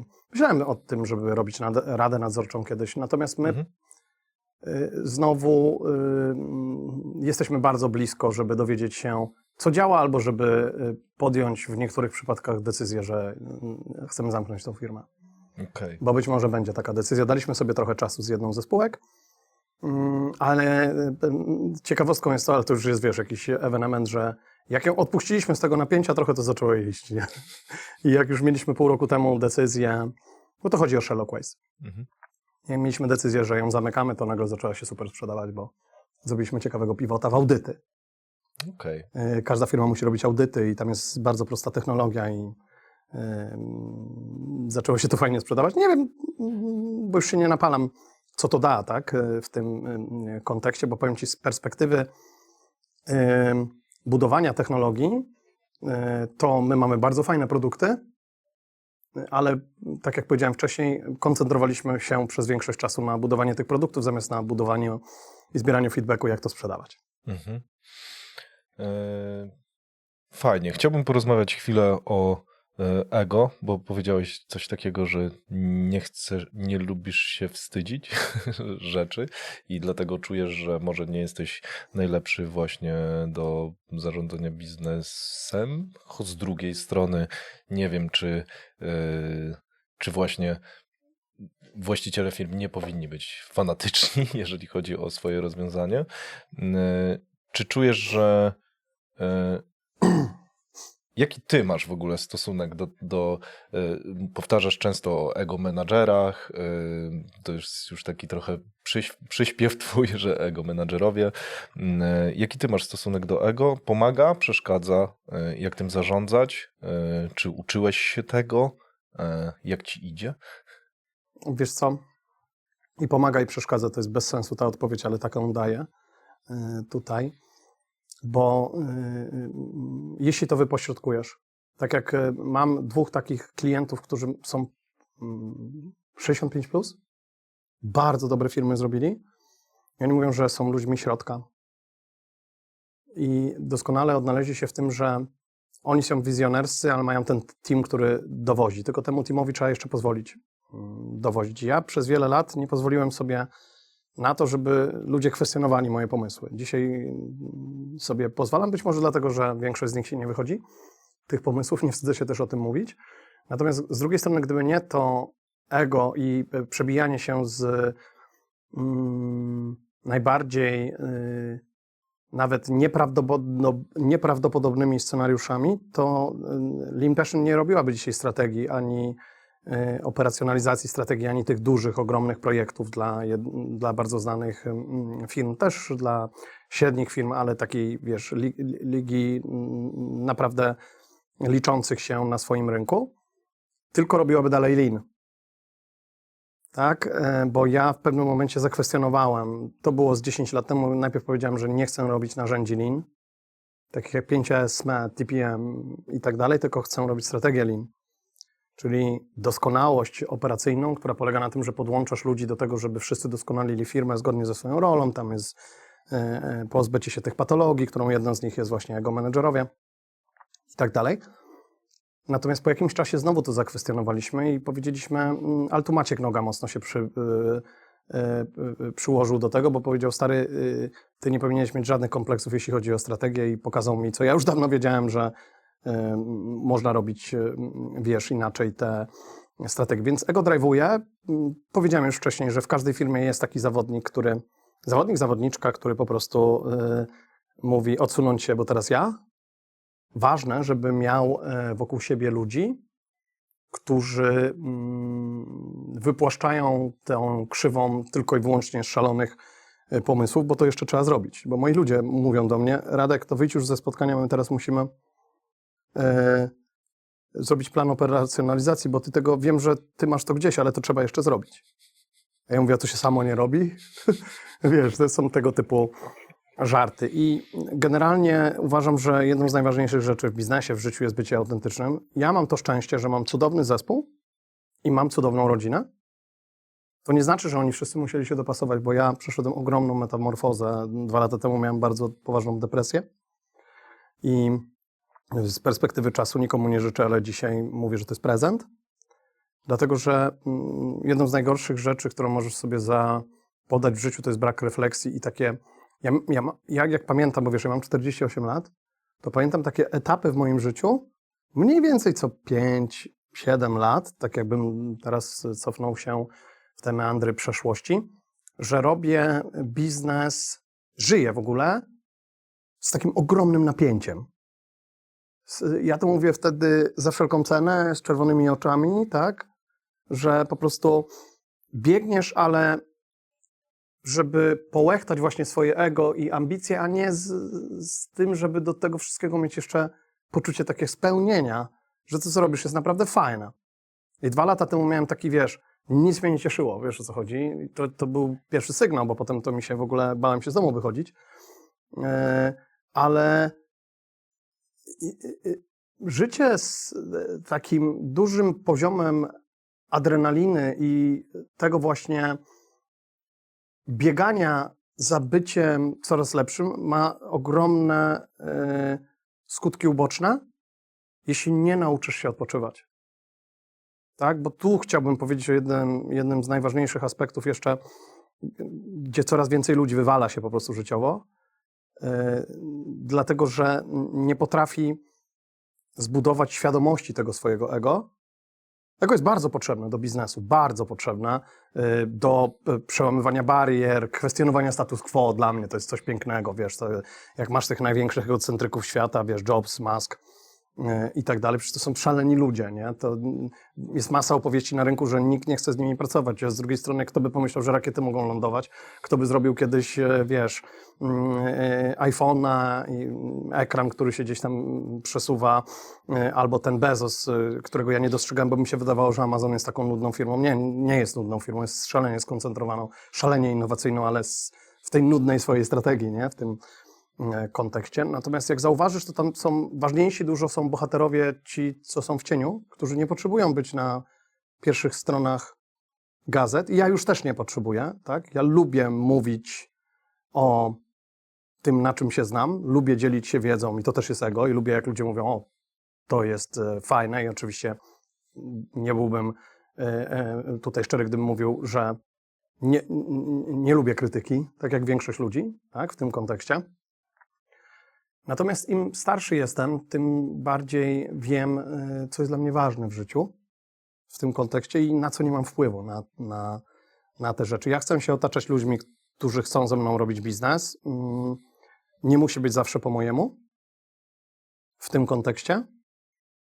Natomiast bardzo wierzę w taką etykę prawdziwości. Jakbym miał powiedzieć. Ja nie lubię robić rzeczy, z którymi się nie identyfikuję. Nie lubię robić bullshitu. Powiem ci coś, co trochę jest w temacie, a trochę nie, ale mieliśmy ostatnio dyskusję. Ja wiem, jak to zabrzmi, ale mieliśmy dyskusję, że za dobrze robimy delivery. Wzięliśmy na tapetę kilka innych firm doradczych, które rosną szybciej niż my, że to dostarczanie nie jest na takim wysokim poziomie. I słuchaj, powiedzieliśmy sobie, że może uprościmy nasze produkty i nie będziemy robić spersonalizowanego rozwiązywania problemów dla przedsiębiorców, gdzie potrzebują wsparcia. Nie przychodzisz i mówisz tak, zrobisz personę i proces sprzedażowy i wszystko będzie działać. Nie, bo może twoim problemem w tej chwili są operacje albo koszta, albo cokolwiek innego, więc my chcemy zrozumieć problem i pomóc. Tak? I masz widzieć pierwszy efekt biznesowy w 3 miesiące. I słuchaj, my doszliśmy do wniosku, że nie chcemy tak robić. Tego takiego bullshit consulting. Nie chcemy uproduktawiać się za mocno. Tak?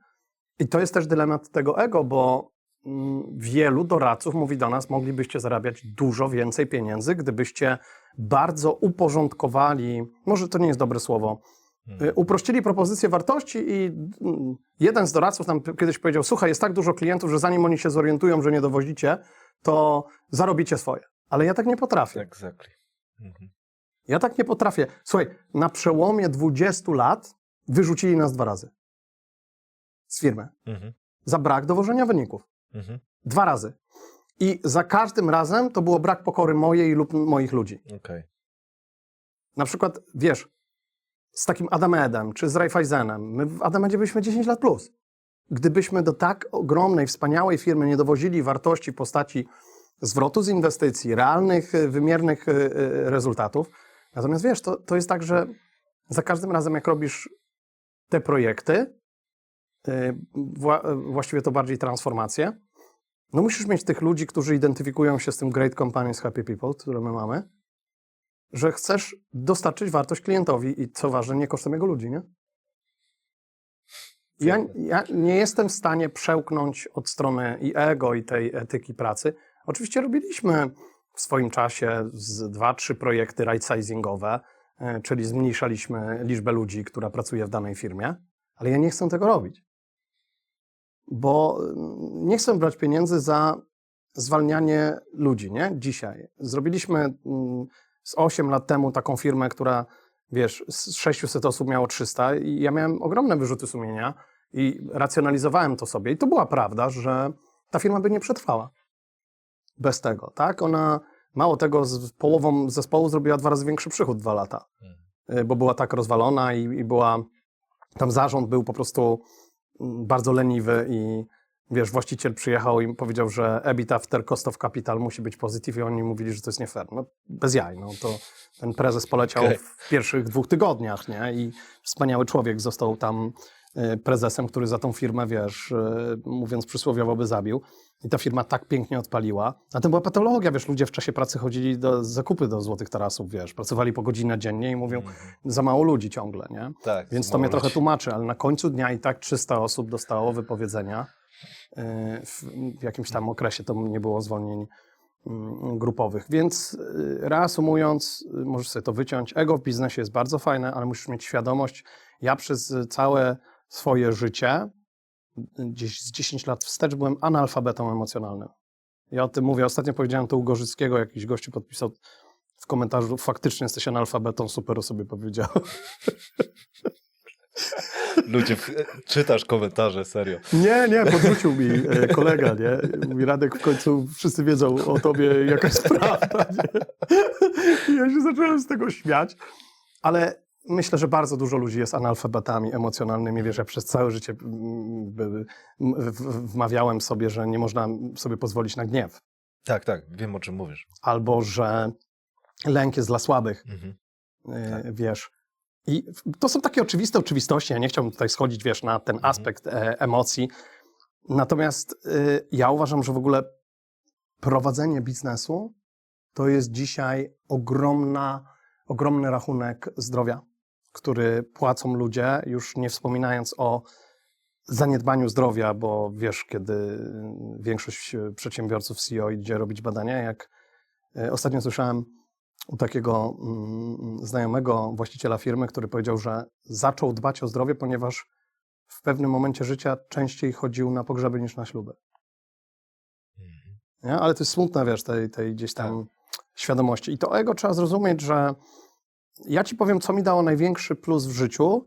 Ja nie mam jakoś więcej pieniędzy niż miałem kiedyś. Tak? Ja uważam, że kiedyś byłem bardziej majętny, ale ja zrozumiałem, że żeby prowadzić biznes i żeby mieć radość z niego, oprócz pieniędzy, musisz poukładać fundamentalne rzeczy. I powiem ci tak, rodzina. Na przykład to jest tak ogromna wartość, gdzie ja toczyłem bitwy na każdym polu.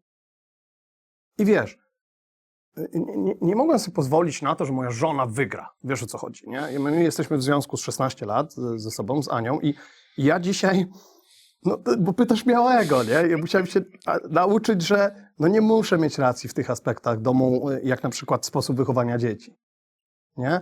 Że nie muszę wszędzie się napierdzielać. I powiem ci, to, czego się nauczyłem z perspektywy, bo ja 25 lat jestem w biznesie, 20 lat mam firmę, to że jeżeli chcesz się skupić, a tu jest ogromna dzisiaj walka, wiesz, ludzie ci podpierdzielają pomysły, kradną, gdzie jak nie masz fizycznego produktu, to pozwalają sobie, no przecież, wiesz, to jest moje też, nie? I tu masz się napierdzielać, tu jest walka, tu rynek, konkurencja jest tak ogromna, że się w głowie nie mieści, ale żeby mieć energię na to, to tam, gdzie w innych aspektach życia, w tych fundamentach, rodzina, przyjaciele, znajomi, z kim chcesz spędzać czas, to jest absolutny fundament tego, żeby mieć energię na tą pozostałą rzecz. Nie? Ja dzisiaj się nie mogę doczekać, żeby wrócić do domu. Tak? Ja kiedyś robiłem wszystko, żeby nie mieszkać w domu, żeby jak najczęściej wyjeżdżać, a dzisiaj nie mogę się doczekać, żeby wrócić do domu, żeby się przytulić, żeby jest, wiesz, te takie... Dla mnie to jest nowość. Ja wiem, że zdrowsi emocjonalnie ludzie przez lata to mieli i właśnie to jest to, czego ja się nauczyłem od moich klientów. Wiesz, tych najlepszych takich klientów, co ci mówiłem o tych dwóch zawodnikach 65+, oni są tak poukładani na poziomie rodziny, duchowości. Tam nie jest takie, wiesz, medytacja i na LinkedInie popisywanie się, że ja to robię. Ci ludzie w ogóle ich nie ma w przestrzeni publicznej. To są normalni, fajni, egocentryczni bardzo, tak, trudni. Potrafimy się tak pokłócić, bo to są moi klienci, z którymi ciągle pracujemy, ale koleś mi dał książkę o życiu, nie? Na przykład. Opowiedział mi o tym, co możesz z duchowości dostać, tak? Pokazał mi o odpoczywaniu. Ja się tak dużo nauczyłem w kontekście tego ego, dlatego, że on mówi, Radek, przypominasz mnie sprzed 20 lat tam, nie? No. Piękne. Ja się tak uśmiecham, bo mieliśmy dokładnie u nas wewnętrznie identyczną dyskusję a propos tego dowożenia, a propos tego, że są firmy, które rosną szybciej, ale my tak nie chcemy. Więc... A może zazdrościmy im, wiesz, ja też patrzę na te inne firmy i mówię, ja trochę zazdroszczę, to wiesz. To, ja też, tak, to jest oczywiste. To jest normalne, natomiast no, gdzieś tam kręgosłup moralny nie pozwala mi robić gówna i mówić, że to jest czekolada, nie? Może takie obrazowe, przepraszam was mocno tutaj, ale ja nie umiem, tak? I chcę dowozić i uważam, że to wraca, nie? W tym kontekście. Piękne. Mam jeszcze kilka takich ważnych pytań, które chciałem ci zadać, bo mam ich chyba z 200, ale na kilku chciałbym się jeszcze skupić. Ty często mówisz o tym, że w takich dużych biznesach w ogromnych biznesach znajdujecie bardzo dużo patologii, które tam działają. I ja się zastanawiam, czy to jest tak, że właśnie te czasy prosperity pozwoliły mimo tych patologii im urosnąć? Czy dlaczego mimo tego, że mają kupę patologii, oni są wielcy? Ale chyba najpierw coś sprostuję. Dobra, to wiesz, jak zwykle nie wysłuchałem do końca pytania, już mam odpowiedź, ale nie tylko w wielkich firmach. Okej. Jak w 2018 roku wydałem na rynek strategię Lean, to pierwszy raz poruszyłem takie sformułowanie jak patologie biznesowe. I tam pamiętam, jak książka moja zaczyna się od takiego stwierdzenia, że patologie społeczne są zjawiskiem marginalnym, je piętnujemy i tak dalej, a patologie biznesowe są zjawiskiem powszechnym. I tych patologii jest 5, my i oni, ludzie przychodzą do roboty, w ogóle w Polsce mamy najniższy wskaźnik zaangażowania ever, bo jest 8%, 35 miejsce na 38 krajów w Europie, opinie zamiast faktów, ego menedżerowie, czyli zarządzanie przez trzymanie kciuków i doskonale przeszkadza biznesowi. Ostatnio w najnowszej książce zmieniłem na brak czasu na strategię. Tak? I wszystkie firmy są patologiczne, przepraszam, nie wszystkie, większość. I super znalazłeś ten wątek, bo to dotychczas nie przeszkadzało. Bo jeżeli ci idzie, to tak samo jak w zdrowiu. Badasz się, kiedy zobaczysz, że, nie wiem, kolega zachorował na nowotwór jelita, idziesz robić kolonoskopię, nie? I tak samo jest w biznesie. Ja sprzedałem ponad 10 000 tych książek, Strategia Lean, co przy self-publishingu jest dość dobrym wynikiem, ale przez 7 lat. Prawda? Natomiast... Jedną wygrzebałem. Musiałem ją wygrzebać, bo już nie ma tych książek. Nie, są. Ja mam z 500 jeszcze, ale no to zaraz będę rozdawał, bo teraz ta mówić. nowa wchodzi i zamówiłem ich 5000, to jest strategia. Mam pewien pomysł, zaraz o tym pogadamy. Natomiast jeżeli rynek ci daje, tak, a twoja firma jest patologiczna, bo zobacz, ja mam takie historie, nie? Spotykam się z właścicielem firmy, który rośnie jak cholera, nie? Agencja marketingowa z 5 lat temu. I ja mówię, jakie jest twoje największe marzeń biznesowe? Bo ja takie pytanie im zadaję, nie? Gościu wypił sobie 2 kieliszki wina na kolacji i mówi do mnie, żeby liderzy zespołu byli po mojej stronie, a nie po stronie ludzi. To jest patologia. Ona się nazywa my i oni. Ja mówię, słuchaj, a czy to nie jest chore dla ciebie, że masz 2 strony w firmie i wiesz, co ja uwielbiam w tych właścicielach? Że po pierwsze oni uwielbiają bezpośredniość, a ja nie muszę się do nikogo podlizywać. Najwyżej ktoś mnie wyrzuci. Tak? A po drugie, oni się zatrzymują. Ja mówię, ty stary, masz rację. Ja mówię, to jest chore, stary. Ty wstajesz rano i zastanawiasz się, jak wygrać grę ze swoim własnym pracownikiem. Albo ze swoim własnym liderem. I to jest ta największa patologia. I teraz zobacz, co mówią nam w książkach, że mamy silos pomiędzy sprzedażą, marketingiem i tak dalej, a największy silos jest pomiędzy ludźmi, którzy zarządzają i ludźmi, którzy przychodzą do pracy, bo tam nie ma tak zaufania brakuje, że jedni na drugich patrzą, wiesz, spod byka się chyba mówi, tak? Spod byka? Czy bykiem? Nie pamiętam. Chyba i tak się mówi. Ale jedni na drugich patrzą z ogromną dozą nieufności, zamiast budować wspólne cele i poczucie przynależności. I jest 10% firm, ja bym powiedział tak w Polsce, które to mają. Tak? I trafiłeś w sedno, to nie ma co dopowiadać, no, ponieważ super szło. Ja byłem takim naiwnym chłopakiem, bo byłem 10 lat młodszy niż dzisiaj. Jak pisałem książkę, bo książkę pisałem 3 lata, to był 2025.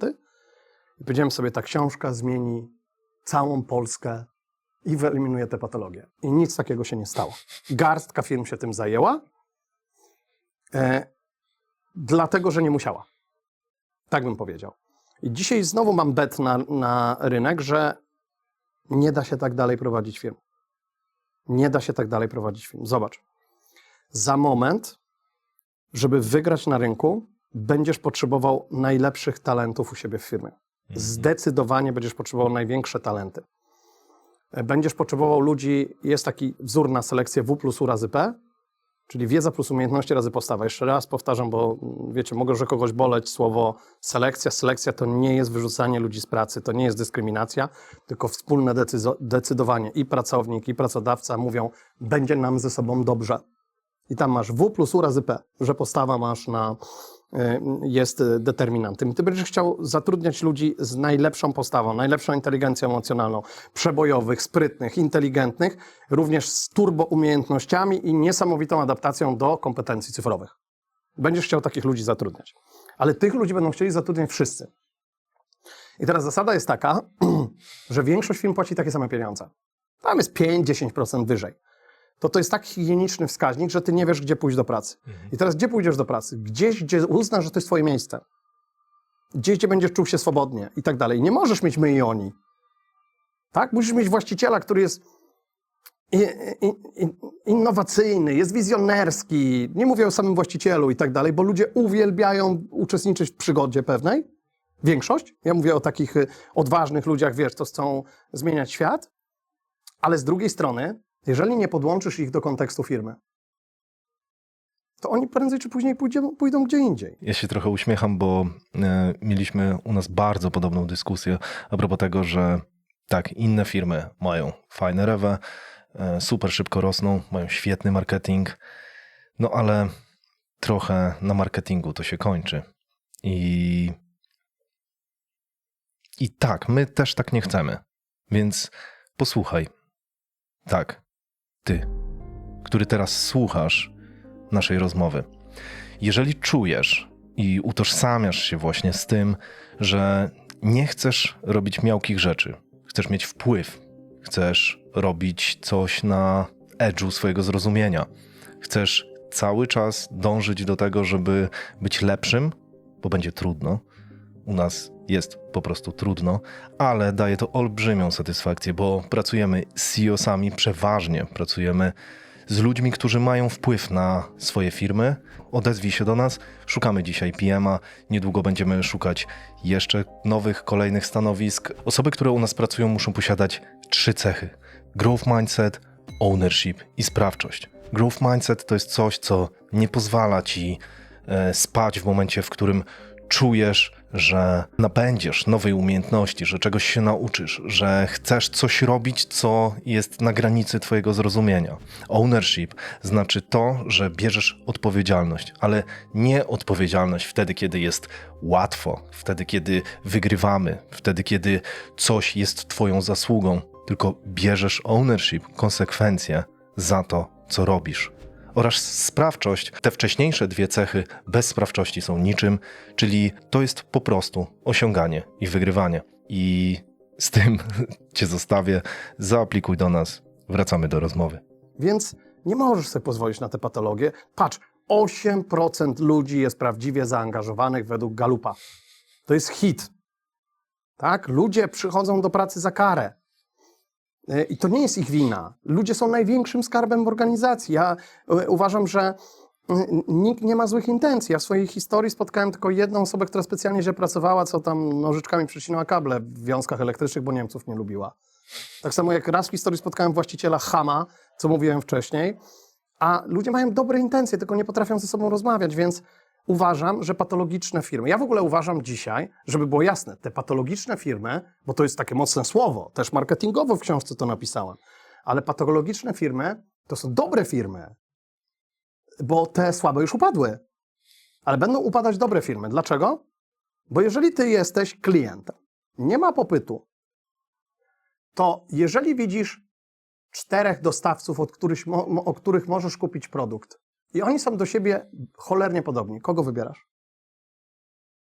Najtańszego. Tak, jeżeli nie ma innego wskaźnika, to tak. No nie widzisz innej wartości, Jeżeli nie nie ma widać wyróżnika, różnicy. więc wybierasz najtańszą opcję, dlatego że byłbyś nierozsądny.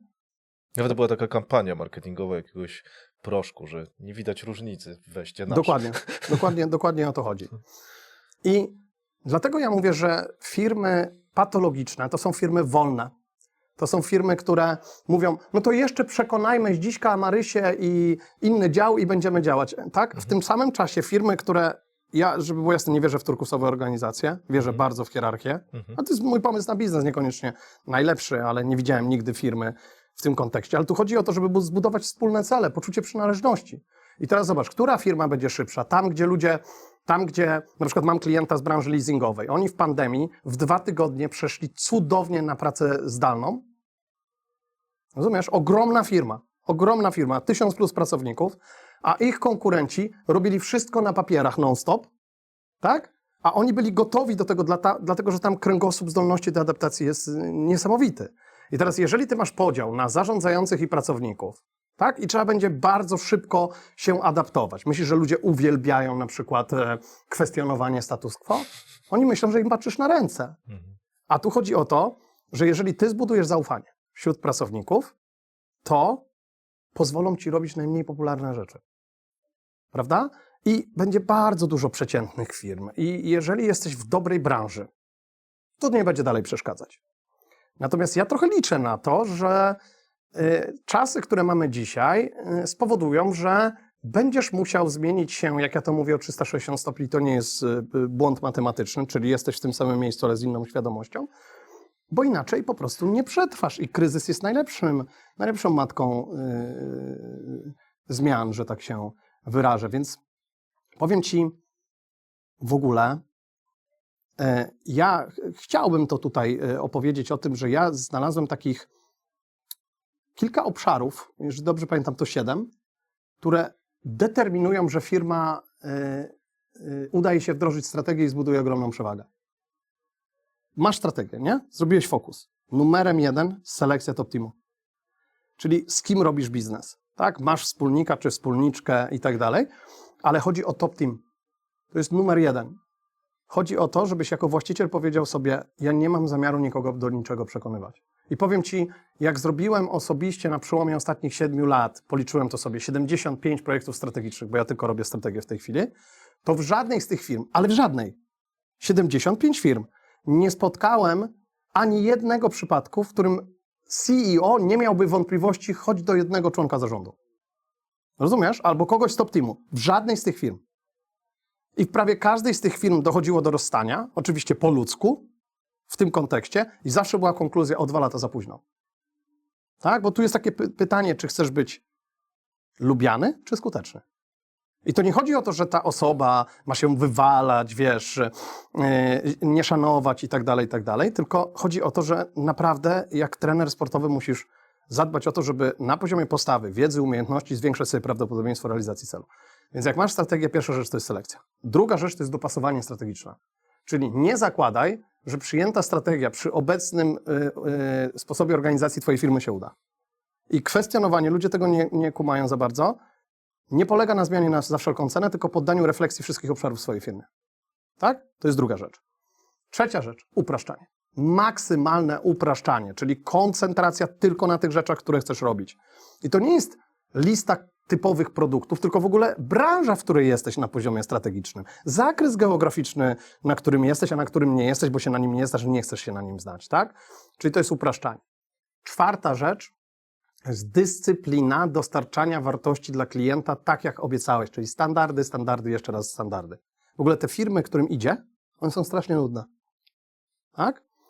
Piąta rzecz to jest obsesja na punkcie jednej przewagi konkurencyjnej, czyli Usain Bolt.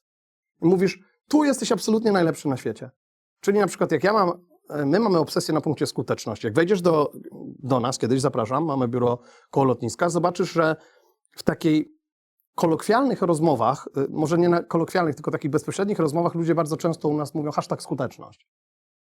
Tak? Bo to jest ta obsesja na punkcie skuteczności. Więc ja nie mogę zatrudniać nieskutecznych konsultantów. Ja nie mogę zatrudniać nieskutecznych handlowców. I to jest smutne, bo nie wszyscy zostają tutaj w tym kontekście. Więc piąta rzecz to jest obsesja na punkcie tej jednej przewagi konkurencyjnej. Szósta rzecz, jeżeli jesteś firmą, która ma menedżerów bezpośrednich przełożonych pracowników, to oni mają być CEO swojego obszaru, czyli przedsiębiorczy CEO. I siódma rzecz, najczęściej pomijana, zdrowie. Zdrowie 360, tak? Ja to nazywam z Kubą swadźbą, albo za Kubą swadźbą longevity, tak? Ja jestem w takim prime zadbania o swoje zdrowie, to mnie kosztowało z 3 lata pracy w tym kontekście, ale zadbałem o siebie całościowo, bo też mam fajne otoczenie, bo jak to mówi Kuba, martwy nie pomożesz swojej firmie, a z brakiem energii albo z brakiem odporności psychicznej po prostu tego nie zrobisz. Więc nie tylko patologie, tylko bycie skoncentrowaną firmą z odpowiednimi ludźmi, uproszczoną, z obsesją, ze zdrowiem i z ludźmi, którzy chcą płynąć na tej samej łódce. Radku, nie zdążyliśmy porozmawiać o liderach i nie zdążymy, ale przy tej okazji chcę trochę zacytować Ciebie, może to będzie jakby wstęp do naszej następnej dyskusji. Nie pieniądze, tylko szacunek wśród zespołu, którym przewodzi lider, który ich docenia, pomaga się im rozwijać i jest sprawiedliwy. To są Twoje słowa. A pieniądze też. Z którego, oczywiście, tak. Pieniądze też. Tak, nie bądźmy tutaj, tak, oczywiście. Ale chętnie to dopowiem, wiesz, żeby tutaj nie zostało na koniec nieporozumienia. Generalnie jako lider budujesz ze swoim teamem 3 nici relacji. Umysł, serce i kieszeń. Umysł, zacznijmy od serca. Przychodzę, dlatego że ufam Ci, bo jesteś autentycznym liderem. Znam Twoje plusy, znam Twoje minusy, wiem, na co się umówiliśmy. Od strony mentalnej, na co się umówiliśmy. Są zasady, i robisz walk the talk, czyli sami jak przestrzegasz, jesteś dobrym człowiekiem. To jest relacja serca. 2, pokazałeś mi, jak współuczestniczę w kontekście tej firmy i ja uznałem, że to jest moje miejsce. Czyli jedną z najważniejszych ról lidera od strony przywództwa jest spowodowanie, że ludzie uznali, ja chcę tu być. To jest poczucie przynależności. Jak znasz piramidę Maslowa, jej środek najbardziej zaniedbany. Druga to jest relacja umysłu. I to jest, pracuję tutaj, ponieważ poprzez swoje super zachowania jako lider, bardzo trudne zachowania, zaraz ci powiem jakie, powoduje, że ja się rozwijam. I to jest między innymi zadawanie trudnych pytań, kwestionowanie status quo. Dobry lider nie jest osobą, która się podlizuje. To jest osoba, która zadaje takie pytania, żeby wyciągnąć ludzi ze strefy komfortu. Oczywiście nie zawsze, ale kwestionuje status quo. I w końcu trzecia rzecz, pracuję dla ciebie, bo mi się opłaca. I ja uważam, że każda firma powinna płacić jak najwięcej, na ile ją stać, ale nigdy nie 100% pensji stałej. To jest moje osobiste przekonanie, że uważam, że pensja nawet powinna w niektórych przypadkach składać się z 5 części. Tak? Na bank, jeśli chcesz w dłuższej perspektywie, żeby ludzie uczestniczyli w dostarczaniu wartości do klienta w sposób krytycznie istotny, tak jak się umówiłeś, to za te obszary musisz zapłacić. I to nie chodzi o manipulację, tylko chodzi o to, że ludzie pracują tak, jak ich mierzysz. W tym kontekście. Tak? Natomiast ja mówię o liderze bezpośrednim przełożonym pracowników, od którego tak dużo zależy, że wiesz, 76% ludzi, która negatywnie ocenia swojego bezpośredniego przełożonego, zmieni pracę w ciągu najbliższych 12 miesięcy. Dzisiaj to nie wiadomo, wiesz, bo ten rynek stał się strasznie trudny, nie? Do znalezienia pracy w ogóle. Super. Z tym was zostawiamy. Ja jeszcze tylko jedną rzecz. Mam tu książkę Radka. Chciałbym ją wręczyć jednemu z was, słuchaczy. Nie będzie tu żadnego jakiegoś trudnego konkursu i tak dalej. Napiszcie po prostu jakiś komentarz. Możecie też zagrać i jakimś tam mikrozasięgiem tego podcastu, żeby biznesowo też podbić na przykład siebie, więc możecie podlinkować swój wpis na LinkedInie polecający na przykład ten podcast. Nie wiem, zróbcie co uważacie. Namówię Radka, żeby ją podpisał i dodatkowo jak już wyjdzie nowa książka, to też kupimy ją z budżetu podcastowego i też wam wręczymy jedną Dobrze, sztukę. bo obniżyłem cenę. Super. Dzięki Radku, to było naprawdę deep dive w twoją głowę. Mam nadzieję, że jeszcze nie raz będzie okazja. Dziękuję. Ja też dziękuję, a wam życzę zdrowia przede wszystkim i zadbania o siebie całościowo, bo biznes to tylko biznes. Wszystkiego dobrego, trzymajcie się i mam nadzieję do zobaczenia, do usłyszenia.